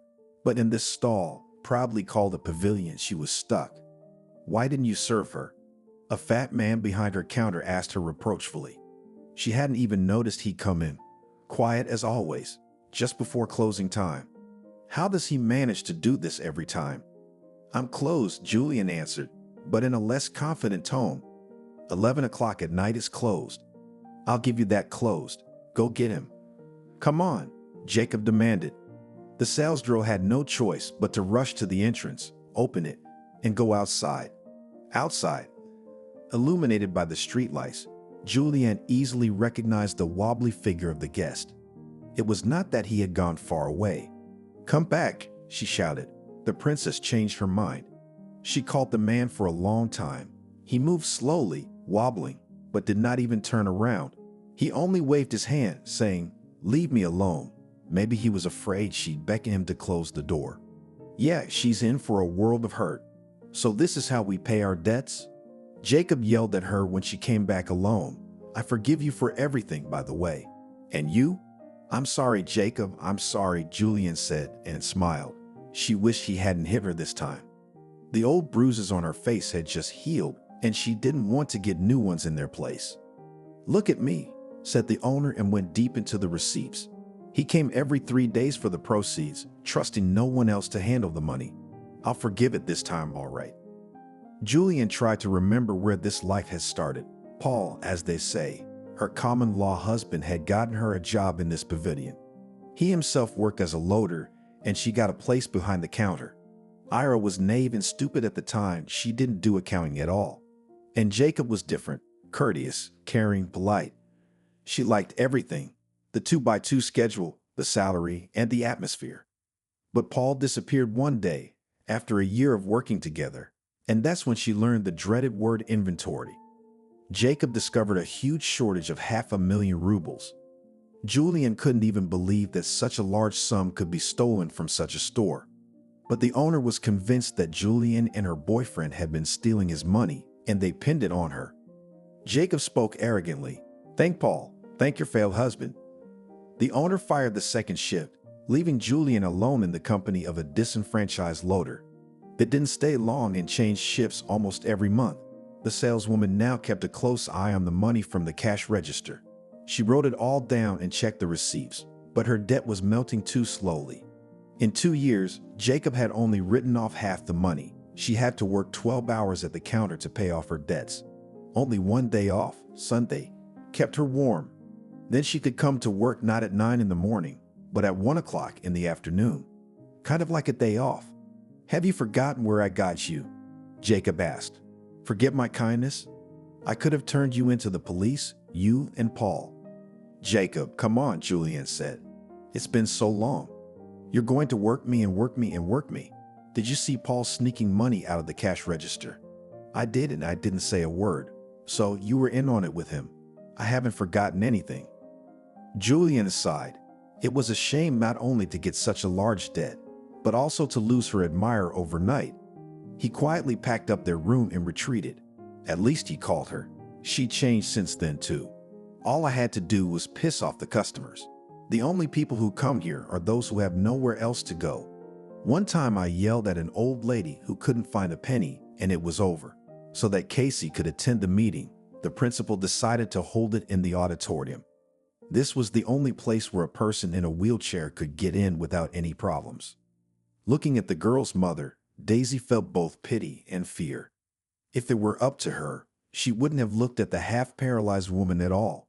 She had to get this done quickly and move on. "Dear colleagues," Daisy said, "let's not waste any time. Let's get on with the Stone situation. This is the third time we've been instructed to check the family's condition and make a conclusion as to whether Casey Stone is capable of being a parent for the third time." Casey felt disgusted. School was only a 5-minute walk from home, but they seemed to her like a march to Calvary. First, 2 locals took her down the stairs in a wheelchair for $1,000. They almost dropped her.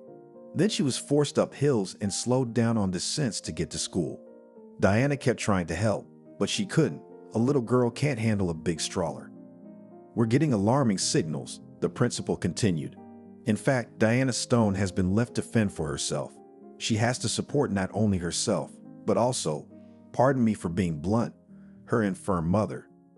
While we all deplore Casey Stone's situation, we need to, don't be rude, put the children first." Is the psychologist here? The room they were invited into with their daughter was indeed crowded. Some pedagogue could well cope behind the rows of soft seats. Diana, tired after the school day and the transitions with her mother, almost dozed off in her seat. At first, Casey wanted to get up and resent her. Then she remembered that she was confined to a wheelchair and decided to keep quiet. "The child's emotional state is alarming," said the girl, obviously a psychologist.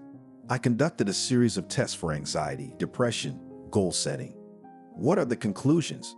suddenly asked a full man in a jacket who was sitting on one of the armchairs. "The psychological state is extremely unstable," the psychologist replied. "The child is obviously under a lot of stress, which is understandable due to the situation in the family. There is a complete mismatch of age and behavioral roles." The psychologist said a lot of other clever things, the general sense of which was that Casey had put too much responsibility on her only daughter, and herself, therefore, enjoying the situation. It was outrageous, but Casey knew how to keep her emotions in check, especially in a situation like this, where she had to be patient. Then the class teacher, who had not been particularly fond of Diana from the beginning, spoke. Then the representative of the parents' committee made a denunciatory speech, which surprised Casey. She kept silent, though it was getting harder and harder to hold back. Finally, the word came to Diana. "What's going on?" The girl asked. "Why are you guys talking about us like this? Mom and Grandma and I are doing just fine. You better help." "Diana," interrupted the principal, "we don't think your mom's capable of parenting." "But Daisy," The girl objected. She's getting better. She's doing much better. Mommy works out every day. It's hard without Grandma, but we're not going to give up. Why are we listening to her? Slammed his fist on the table full of a man who until now had remained silent. As we decide, so it will be. There was a murmur in the hall. The teachers argued. Obviously, they had to solve such cases not often. It's one thing when parents abuse alcohol and children are not engaged. It's quite another if the mother is just in trouble, and she's reacting so calmly to what's going on. Can I say something? Casey finally asked. Do I get a defense or not? Yes, please, nodded Daisy. We are listening attentively. I'm going through a difficult time, said Casey. You can't prepare for something like this. There are so many problems. But I can tell you one thing. I'm not giving up hope. I'm not giving up. I have a plan to fix everything. Stone, the man in the jacket, interrupted her.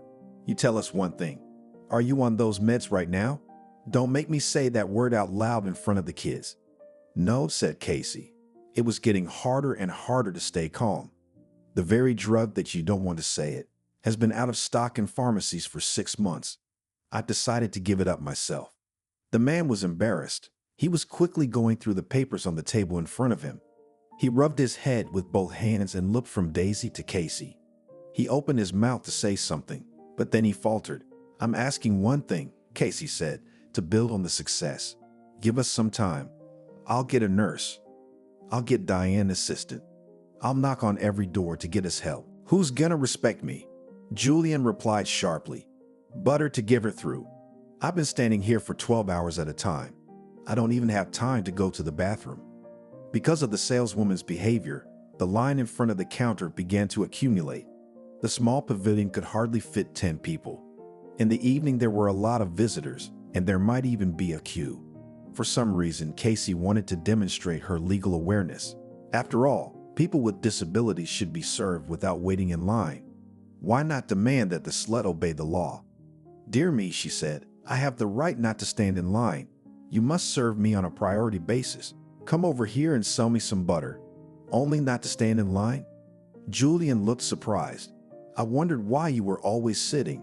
If you don't want to stand in line, don't stand in line. It seems to me that if you wanted to, you couldn't.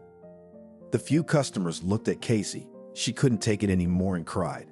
The saleswoman had hit a sore spot. The woman would never really be able to get up from her chair. No matter how much she wanted to convince herself otherwise, she could hire the best doctors, buy the most expensive medications, it wouldn't help. Her daughter approached the counter and looked at the saleswoman defiantly. You know what? You're actually the one who's never gonna be able to get up.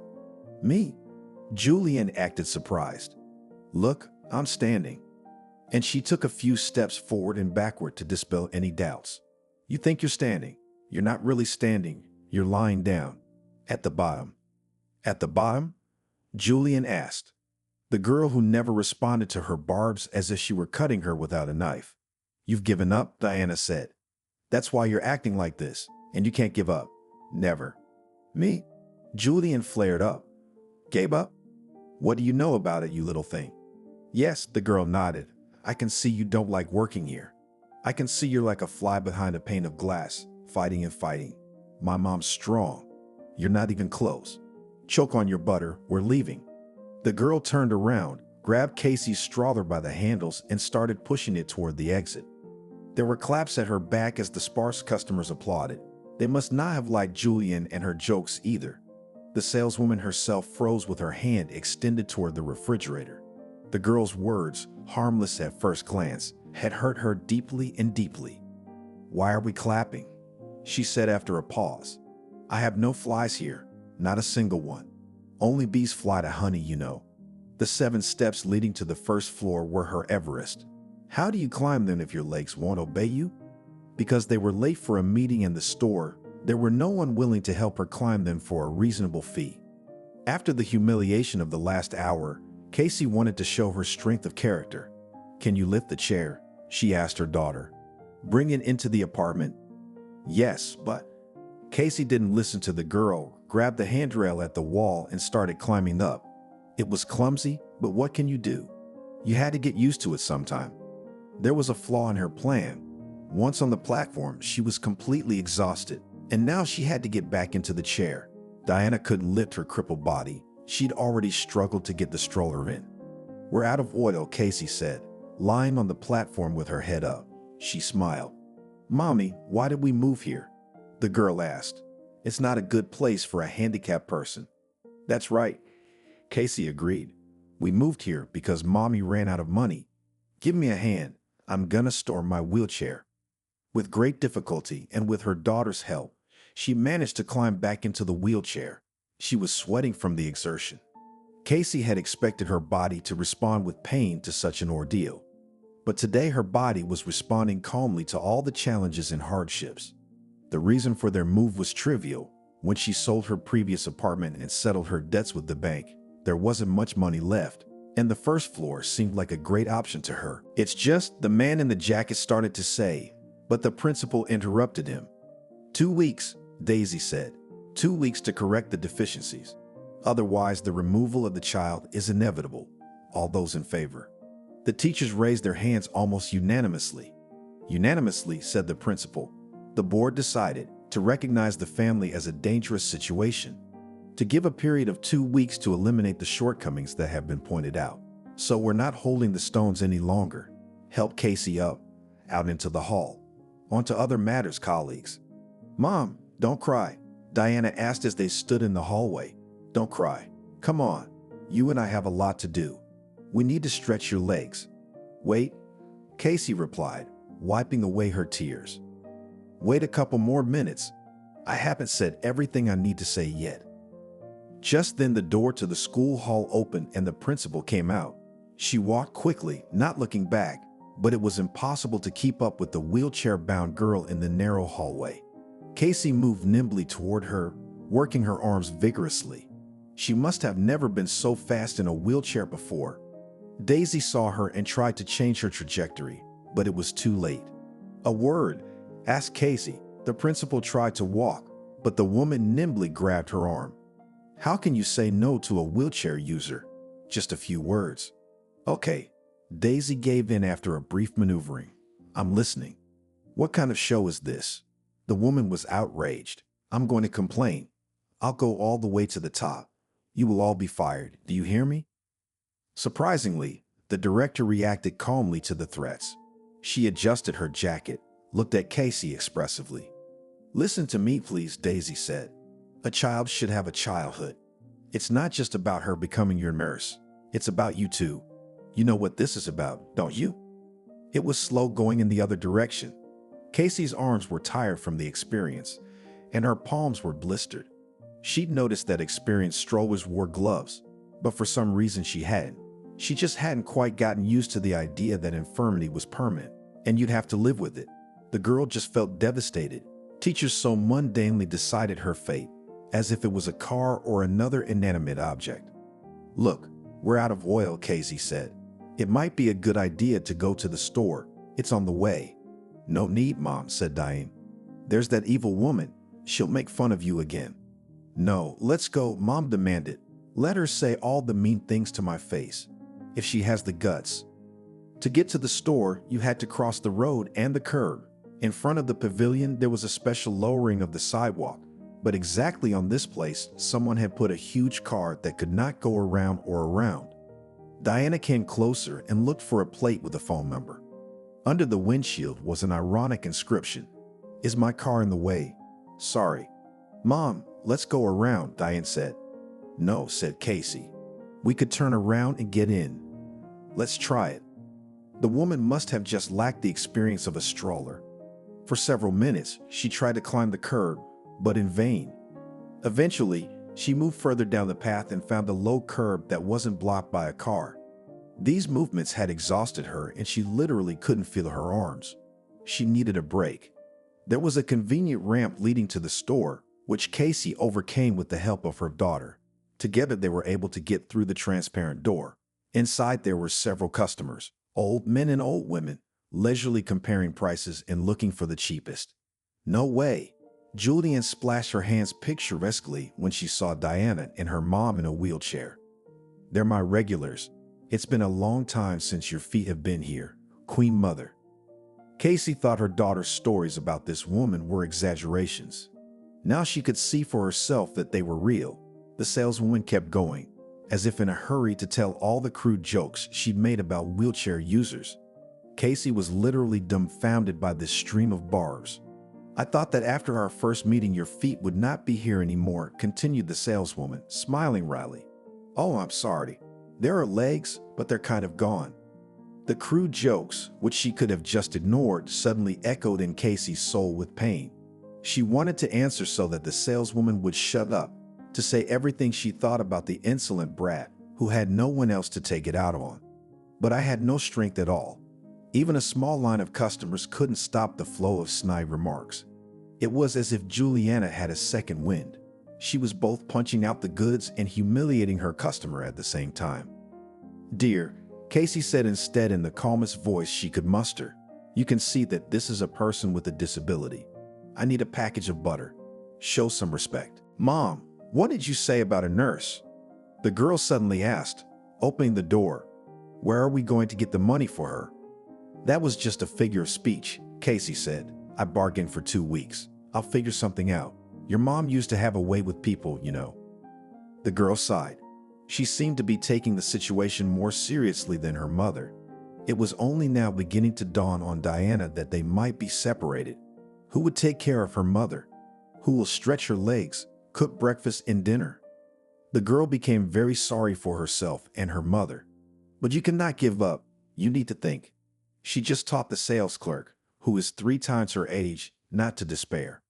"Let's ask Dad for help," Diana suggested. "I wish he was with us. Or get a room somewhere nearby." "You don't have a father."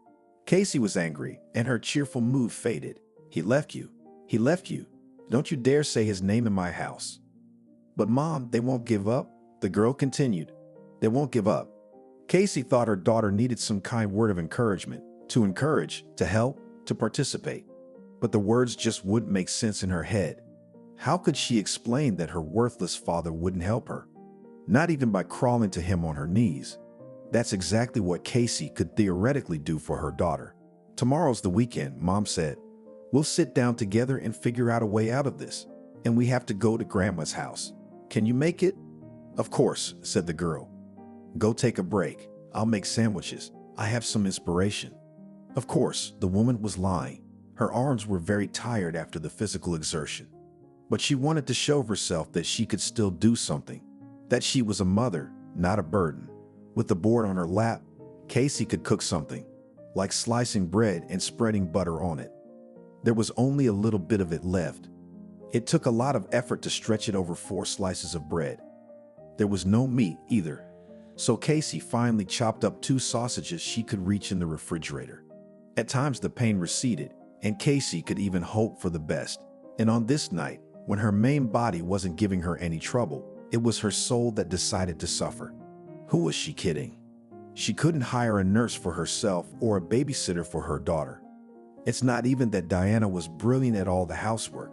The problem is something else. Poverty is her biggest ailment. As soon as you fall out of the world of successful people, poverty is there. If you're young and healthy, it can be cured, but not for the infirm and elderly. Casey thought about the fact that winter was coming and she didn't have the money to buy her daughter a new jacket and boots. Maybe she really should give up. They say everyone should help the infirm. On paper, maybe that's true, but in life it's the other way around. Agree with that soulless principle and ask her for help. Maybe there's some boarding school where children can stay with infirm parents. "Diana," called Casey, chasing a wave of her bleak thoughts. "Come and have some tea." Diana hated the subway. Every time she went down to the subway, the girl felt an incomprehensible fear. Before the accident, her mother used to take her by car. She is an excellent driver. Together they would go to the swimming pool or to the supermarket, where you don't have to talk to the salespeople at all. Sometimes Grandma joined them. The 3 of them had a lot of fun. Once again, the girl remembered that fateful day. However, Mom sat her on the booster, buckled her in, pressed the gas. According to the rules, children are forbidden to travel in the front seat. But she and Mom were so inseparable that they ignored that requirement. Mom had a big French car. Diane's fondest memories were of that car. How they went to New York for the weekend and wandered the beautiful streets, admired the waterfront. How they went to the ice arena and watched hockey. and then wandered around the floors of the parking lot for a long time because they forgot where they left their car. How together they went to the water park, where they rode down the high slides together on a cotton candy. Now all this is in the past. To Diana's daily routine was added a trip to the hospital. But just to say a trip, first, boil her grandmother's favorite borscht and pour it into a jar. Then to take the third trolley bus to the subway. Then another 20 minutes of shaking deep above the ground. And then finally, the hospital. But no one is allowed inside because of the quarantine. In the training car, Diana dozed off and saw that very day again, the crossroads that took Masha and her mother's health. The girl knew that the car had an automatic box. That means you only have to push the pedal and you don't have to pull the lever. Why did she tell her mom it was okay to drive? The girl got out of the subway and walked towards the hospital. She remembered well where the building she needed was. She tried to give herself a cheerful and carefree look. At the bottom, Diana met the same kind-hearted nurse who took her to her grandmother's room, despite the prohibitions. "How do you do?" smiled the girl. "I'm here to see Betty Stone. Do you remember me? I wish I could go up and talk to her. Mommy, and I miss her terribly." "You can't," said the nurse, checking the list and sighing. "No way. Can I pass the soup?" Diana asked and picked up her bag. She was ready to say no, but she was still upset. "No, darling, it won't work," said the woman in the white coat. "Here, there is such a thing." "What's wrong?" "Your grandmother got worse," said the woman. "Tonight, she was transferred to the intensive care unit. But don't worry and don't worry. It has nothing to do with the trauma." "What does it have to do with?" Diana asked. She felt the floor move out from under her feet, and then the nurse took her by the shoulder. "Coronavirus be damned," she sighed. "She tested positive. Her sats are low. You know what it does to old people?" "You're not mistaken?" Diana asked hopefully. "Maybe you're confusing my grandmother with someone else?" "If only," replied the nurse. "Do you know how good my memory is? And her name is such a rare name, Betty. That was my grandmother's name too. But you hang in there. God willing, she'll pull through." "What am I gonna do?" The woman in the white coat took a piece of paper and scribbled some numbers on it. "Here, it's the duty post in the red zone. You can call periodically, inquire. If they don't answer the first time, call again. There's a lot of patients, You can't keep track of them all." Diana walked back to the subway. A useless can of borscht, which she had so lovingly prepared, was hanging in her bag. She understood about the intensive care unit. It was a place where people were put when they got sick. But what is saturation? And why was Grandma's saturation low? She had to ask the nurse all these questions. And most importantly, would her ordeal ever end? Only Daddy could help her. She pulled out her phone and hit the call button on Messenger. Silence. He hadn't answered her yesterday either, but she had called him late at night. The girl still couldn't remember the difference between her city and Africa. Daddy never told her what time it was in the city where he was. Diana pressed the call button again. Silence. Not one funny picture, not one smiley face. Dad was gone. That hurt worse than a knife. After all these years, he'd appeared in her life and disappeared again. But her heart refused to believe in her father's perfidy. No, something had happened to him. Just like Mom, just like Grandma. It's just a pity that there's no one there to help him. He's all alone there. Their usual conversation always took the same turn. She would ask Daddy to come back to her, and he would explain for a long time why it was impossible. He had a very beautiful voice, like a newscaster or a politician. The girl tried to change her father's mind, refusing to believe that adults can be so stupid and vindictive. "It's hard for me to come back, Diana," sighed the father in such cases. "I hurt your mother terribly. I hurt her to death. She'll forgive me," Diana said to herself over and over again. After all, her mother, so strong and successful, so lively and determined, always forgave her daughter. Was her daddy really that much different? If he had come back a little earlier, nothing would have happened to him there in the faraway land of Africa. Immersed in gloomy thoughts, Diana went down to the subway. It was indeed a mechanism that always worked.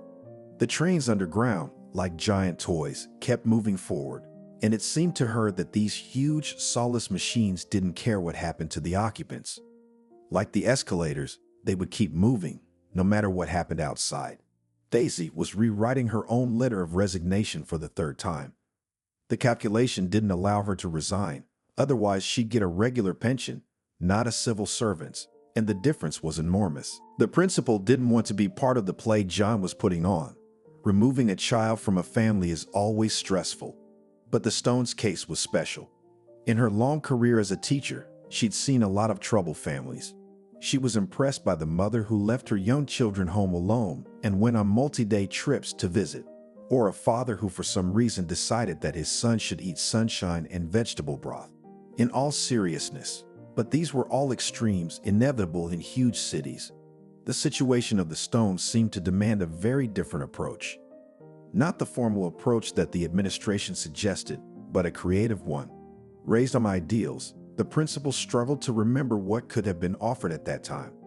Perhaps an apartment would have been found for them, and they would have found her crippled mother some kind of a job. And we lost. The official from the administration was terribly angry with her after Friday's council. He said a lot of ugly words, scolded her for indecision and incompetence. What does he know? How long had he worked at the school? So Daisy was determined to leave. Good thing her seniority and age allowed her to ask for a resignation. If they said 2 weeks, that's fine, the official said, waving his hand. So the same Friday, come as a group. Take the district inspector. Make the most vicious, the most defamatory report and take the child away. Is that clear? The principal still couldn't write 6 lines without mistakes. Resignations were supposed to be handwritten. As an experienced teacher, it was completely incomprehensible to her. Why such a mundane document would not be entrusted to a computer? After making another mistake, Daisy grabbed the paper and tore it up in a rage. Once she was alone with her thoughts, 2 antagonists appeared alternately in her mind. John, the administration official for whom numbers mattered most, and Casey Stone, who demanded human feelings and participation from her. Each of them is right in his own way. The official is worried about something irreparable happening. When a man is in trouble, he's capable of anything. And in this case, it's better to be reassured than to rely on risk. A woman in a wheelchair wants to be helped. She has every right to be helped. But by a strange coincidence, Daisy can't give her a hand. The petition kept failing. This time she cut it off on the first line, writing forgiveness. Very symbolic. She really needed forgiveness. What should we do? The girl must have relatives. She has to, at least a father. If John was so keen for her to get a policeman involved, why not ask him for help? The police have a very wide range of possibilities. Now the girl called the hospital every day, morning and evening. The woman on duty patiently told her about the lack of change in her grandmother's condition. This expectation put pressure on Diana, but it was even more difficult for her mother. She called the hospital too, but it looked different. She dialed the numbers and stared at the screen for a long time. Hesitating to press the green button, Diana stood at the entrance to the Divine, waiting for one of the adults. In front of strangers, this rascal will certainly not dare to exercise in wit. Although the girl vowed not to go to the store with an angry saleswoman, there was nowhere to go. They had too many tasks for the weekend. And in the evenings, Diana practiced pass, standing in front of the mirror, so going to a normal store in the next neighborhood would mean giving up class. And today it was vital for her to do stretching, then port breath, plies, and battements.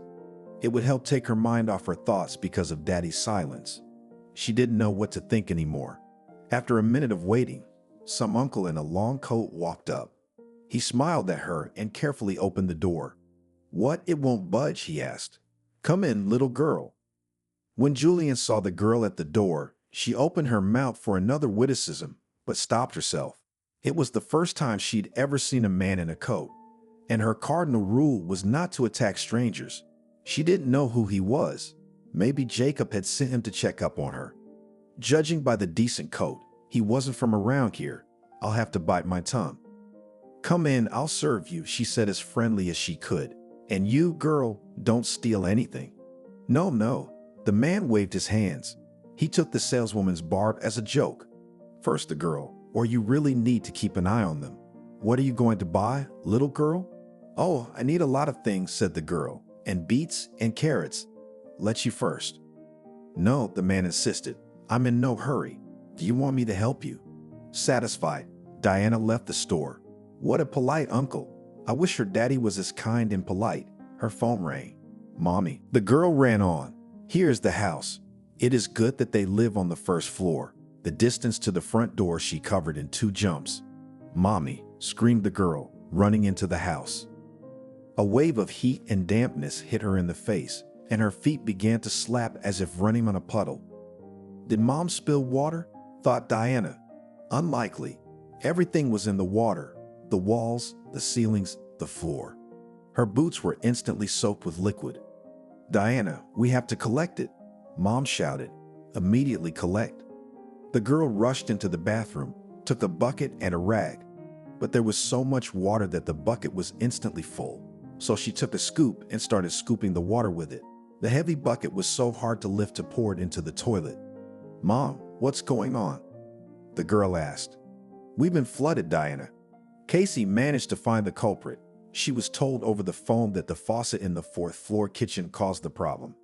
The upstairs neighbors were at work and didn't notice the leak until it reached the 1st floor. It was everywhere, pouring from outlets, dripping from the walls, dripping from the ceilings. The emergency crew shut off the supply. Now they had no water either. Diane took out at least 10 full buckets before the dustpan was useless. Then she began to collect water with a rag and wring it out. This struggle with the communal element lasted at least 2 hours. Squeezed out like her own rag to collect water, the girl fell to the floor. She was all wet from work and fatigue. Diana, get up, Mom said.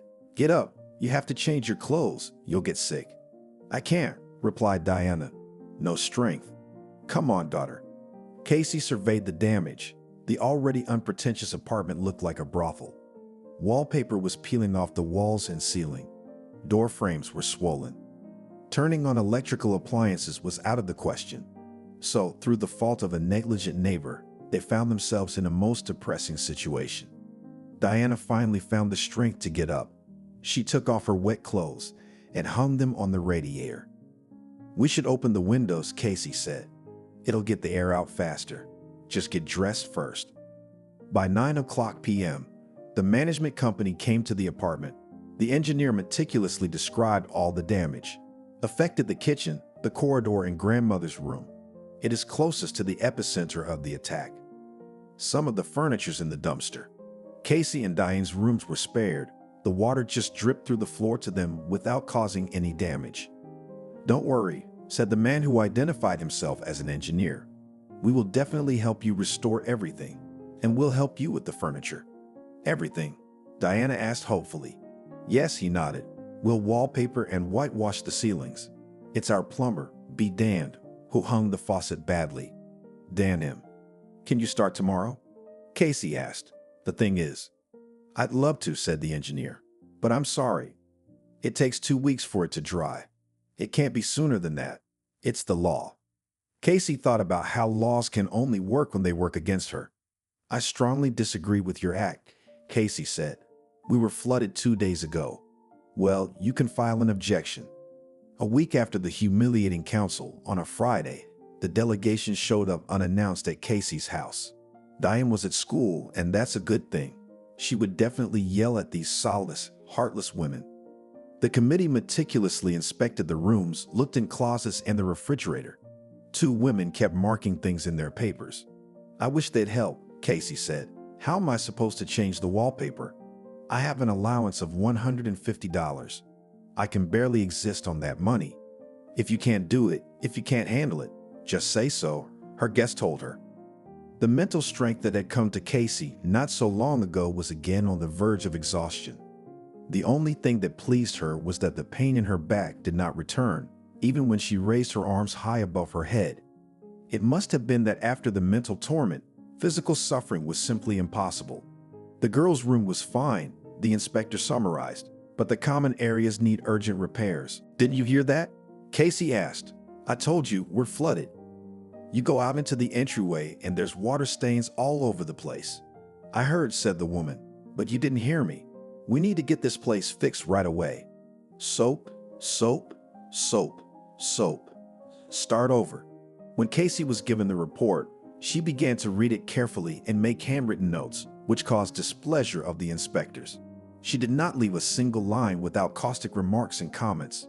At some point, the women accepted that they would not be able to get out of here quickly and began to wait. One of them said, "The deadline to eliminate the remarks is a week. We need to re-wallpaper, change the floors. Bring your tools, I'll get started." "Very funny," said one of the inspectors. "We understand the situation you're in and humanly sympathize with you. But why should the child suffer?" When Diana got home, she saw her mom in tears. She didn't roll out into the hallway to greet her like she usually did. Sitting in front of her laptop, she was browsing some websites. Tears rolled down her cheeks.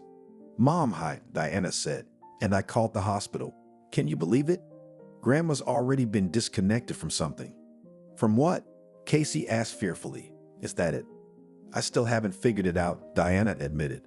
"I thought she couldn't breathe, but now she can." "Thank God," Mom said. "We should go see her. At least give her a message from us."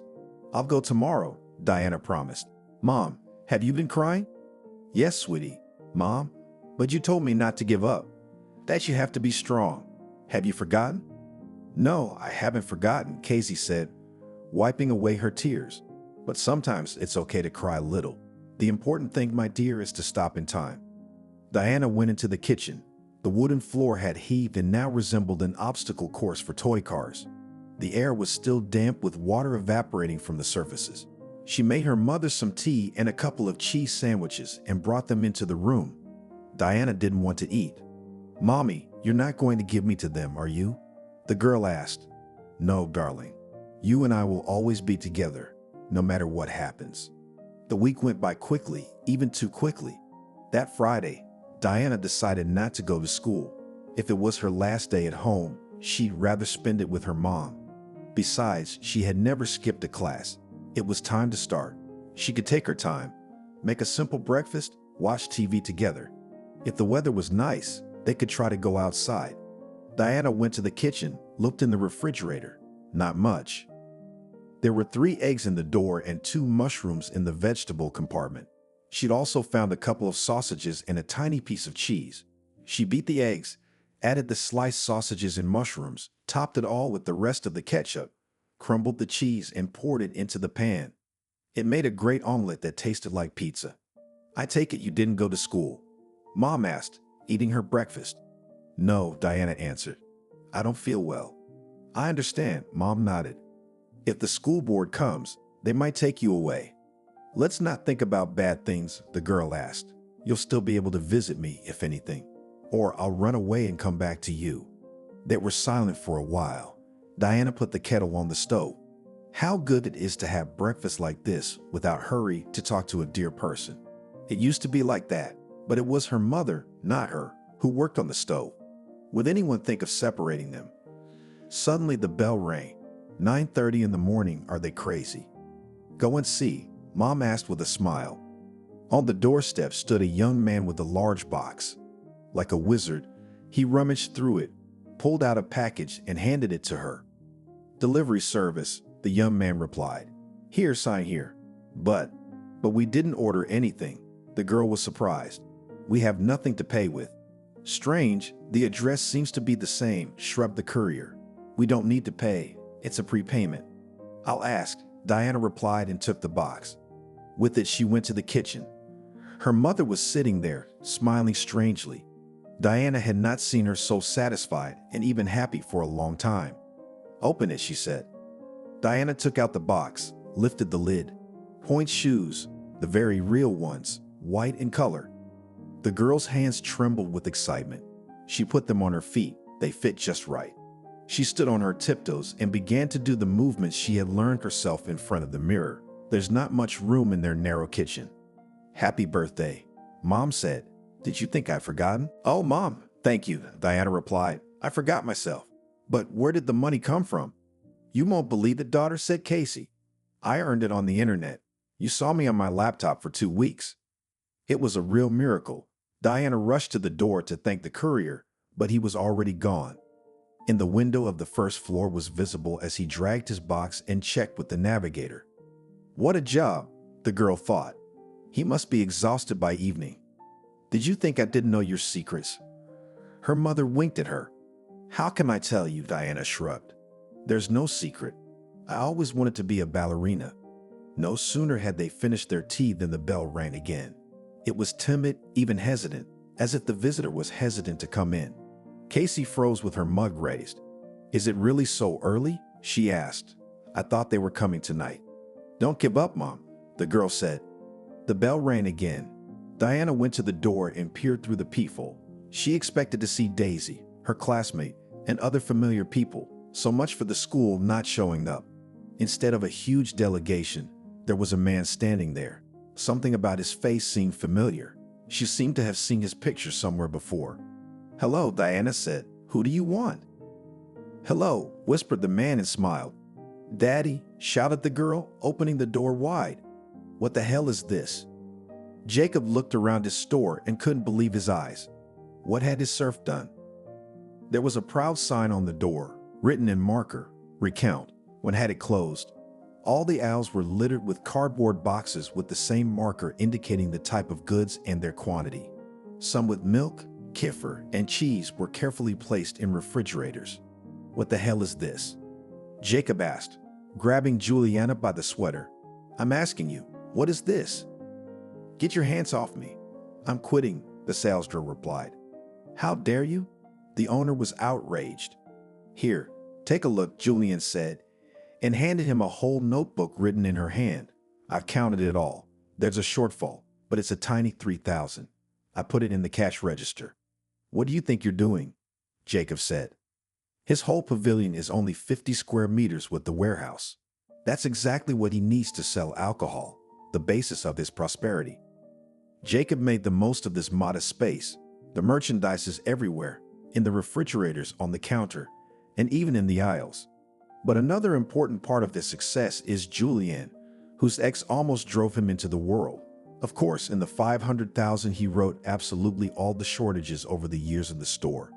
But the uncomplaining salesgirl swallowed it. She didn't argue.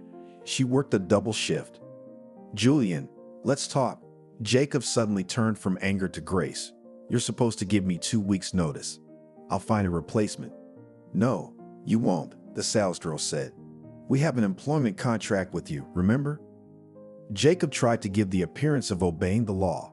Julian did indeed work for him officially. But since he couldn't afford a lawyer, he had to handle the paperwork himself. Had he missed the end of her contract? "Julian, you can't do that," the landlord said. "We can talk. I'll cancel some of your debt." "Debt?" Julian wrinkled her face. "I paid it all off. I'm leaving. Out of the way." "What about the police?" Jacob said hopefully. "Court." "Go ahead," answered the former saleswoman. She pulled off her apron, the only uniform her stingy employer had provided her with, and threw it on the floor. Opening the door, she slammed it hard, hoping to break the glass, but it stood. This was not how he'd envisioned this meeting. Steve had thought the door would swing wide open in front of him and he'd walk in with a winning gait, handing out gifts. Casey, realizing and forgiving, would rush to hug him. But instead of his cheerful daughter, he sees a thin and haggard Diana. Does she even eat anything? Wallpaper hung from the ceilings and walls. In the kitchen of the old, shabby apartment sat Casey, sitting in her wheelchair. She covered her face with her hand in embarrassment. Of course This, the principal interjected. "My resignation. I'm resigning. It's my legal right." "Oh, your legal right?" The official raged. "Right? So this is how you do my bidding? Coffee for us," he demanded, but no one came forward to do his bidding. John couldn't understand why this obedient and uncomplaining woman was suddenly rebelling. He must bring the process to an end and take Diana away from her negligent mother. What did it matter why she couldn't fulfill her duties? And so, at the last moment, the principal stabs him in the back. At 6:00 p.m., "I'm closing the office," she says, "and I'm leaving." "And the Stones?" "I'm not going to the Stones," the principal said. Period. "That's okay," the official replied. "Nothing. There will be teachers here to do my bidding, and you, Daisy, will be ashamed." That day, Diana finally felt like a little girl. Yes, she had just turned 11, so she might as well be a little weaker than adults. Dad, it turns out, doesn't know the city at all. Together with him, they looked for shopping centers on the internet, went there, walked around. It seemed that Daddy wanted to catch up on all the years he had missed.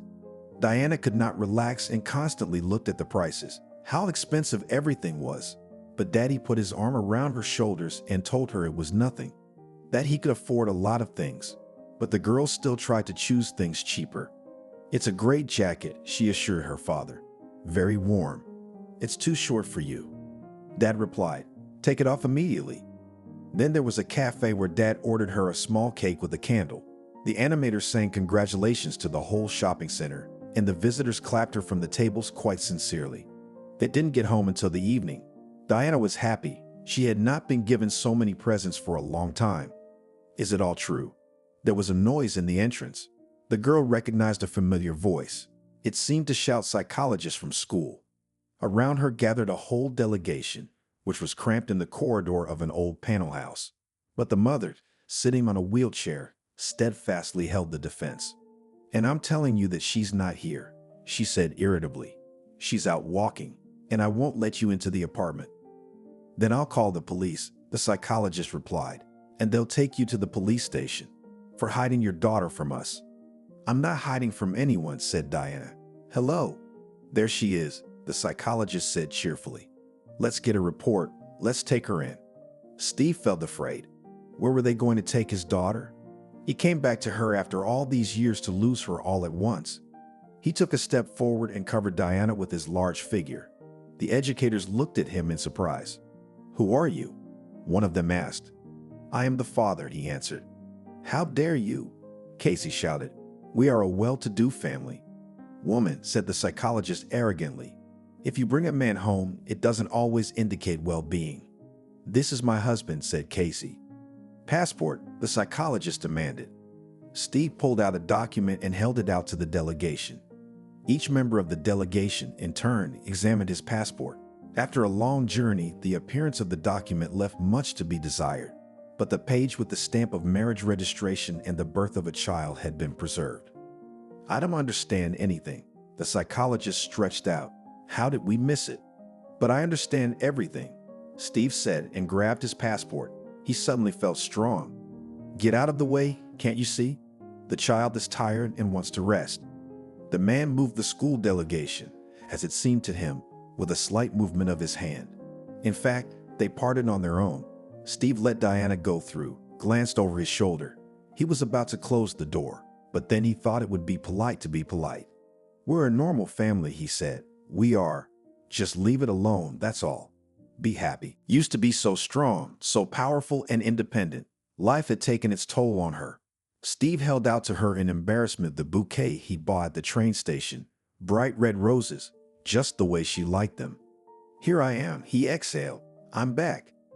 Casey was silent. He could read a range of feelings in her gaze, but hate wasn't one of them. I wondered if she'd filed for divorce. That last time, 4 years ago, when she refused to see him, he'd snapped, found a job 3 miles away and left. He hasn't been back to his home country of Russia in over 3 years. And a year ago, Facebook offered him a new friend, with the same last name and familiar facial features. Diana turned out to be all grown up. They communicated for a year, and then he realized he couldn't be away from his daughter anymore, especially when he received a call from a schoolmate saying that he was wanted by the principal of the school where Diana studies. True, he'd never been told about Casey's accident. "Papa, I'm so glad," Diana said. "How about some tea?" Casey remained silent, and Steve stood holding out the flowers to her. Then the girl took them and put them in a 3-liter jar. They didn't have a vase at home. She suddenly realized that she had not imagined meeting her father at all. There were almost no childhood memories of him, just of going to the movies and once eating ice cream. "I'm sorry, Casey," he said after a long silence. "It's my fault. I gave in." Casey was silent. Steve kept wondering if his wife had filed for divorce. He certainly wouldn't have done it himself. On his passport, they were still husband and wife. An inner strength prevented Casey from not only asking for help, but even accepting it. All she had to do was say 2 words about the state she was in. He would have flown in, rushed over. But she didn't say a word. "If you won't forgive me for your own sake, then forgive me for your daughter's sake," Steve asked. "I can see you're having a hard time here." "I don't know," said Casey. I don't know if you can stay with us. After everything you've done, or rather, what you haven't done. I don't know either, Steve shrugged. That's the way Casey's always been. If a man is strong, he measures others by himself. He sees any weakness as a betrayal. He'd always been weaker than she was. His wife's expressive silence hit him worse than any shout. He wanted to get up, rush outside, and run to the airport, fly far away from here. But he felt in his gut that both his daughter and his wife needed his help. Why don't we take a vote? Diane suggested it. All those in favor of Daddy staying? I'm in favor. Casey was silent. Diana could see in her mom that she was hesitant. She wants to be a proud, independent woman, but they can't do it without her dad. Turns out he didn't fool her into coming, and just when she needed him most. Who'd dare keep them apart now? Me neither, Steve said. I want to stay with you. If not right here, I'll get an apartment somewhere. I'll come and help out, take Diane to school. She's doing it on her own, Casey said sharply. You should have asked her if she had winter clothes and shoes. That's right, Steve shouted happily. And you and me, Diana, we're going shopping now, aren't we? And we'll take your mother, won't we? He looked hesitantly at Casey's legs, covered with the blanket. He would have liked to ask what had happened and what the prospects were, but he was afraid of making his wife angry, afraid she'd change her mind and kick him out the door.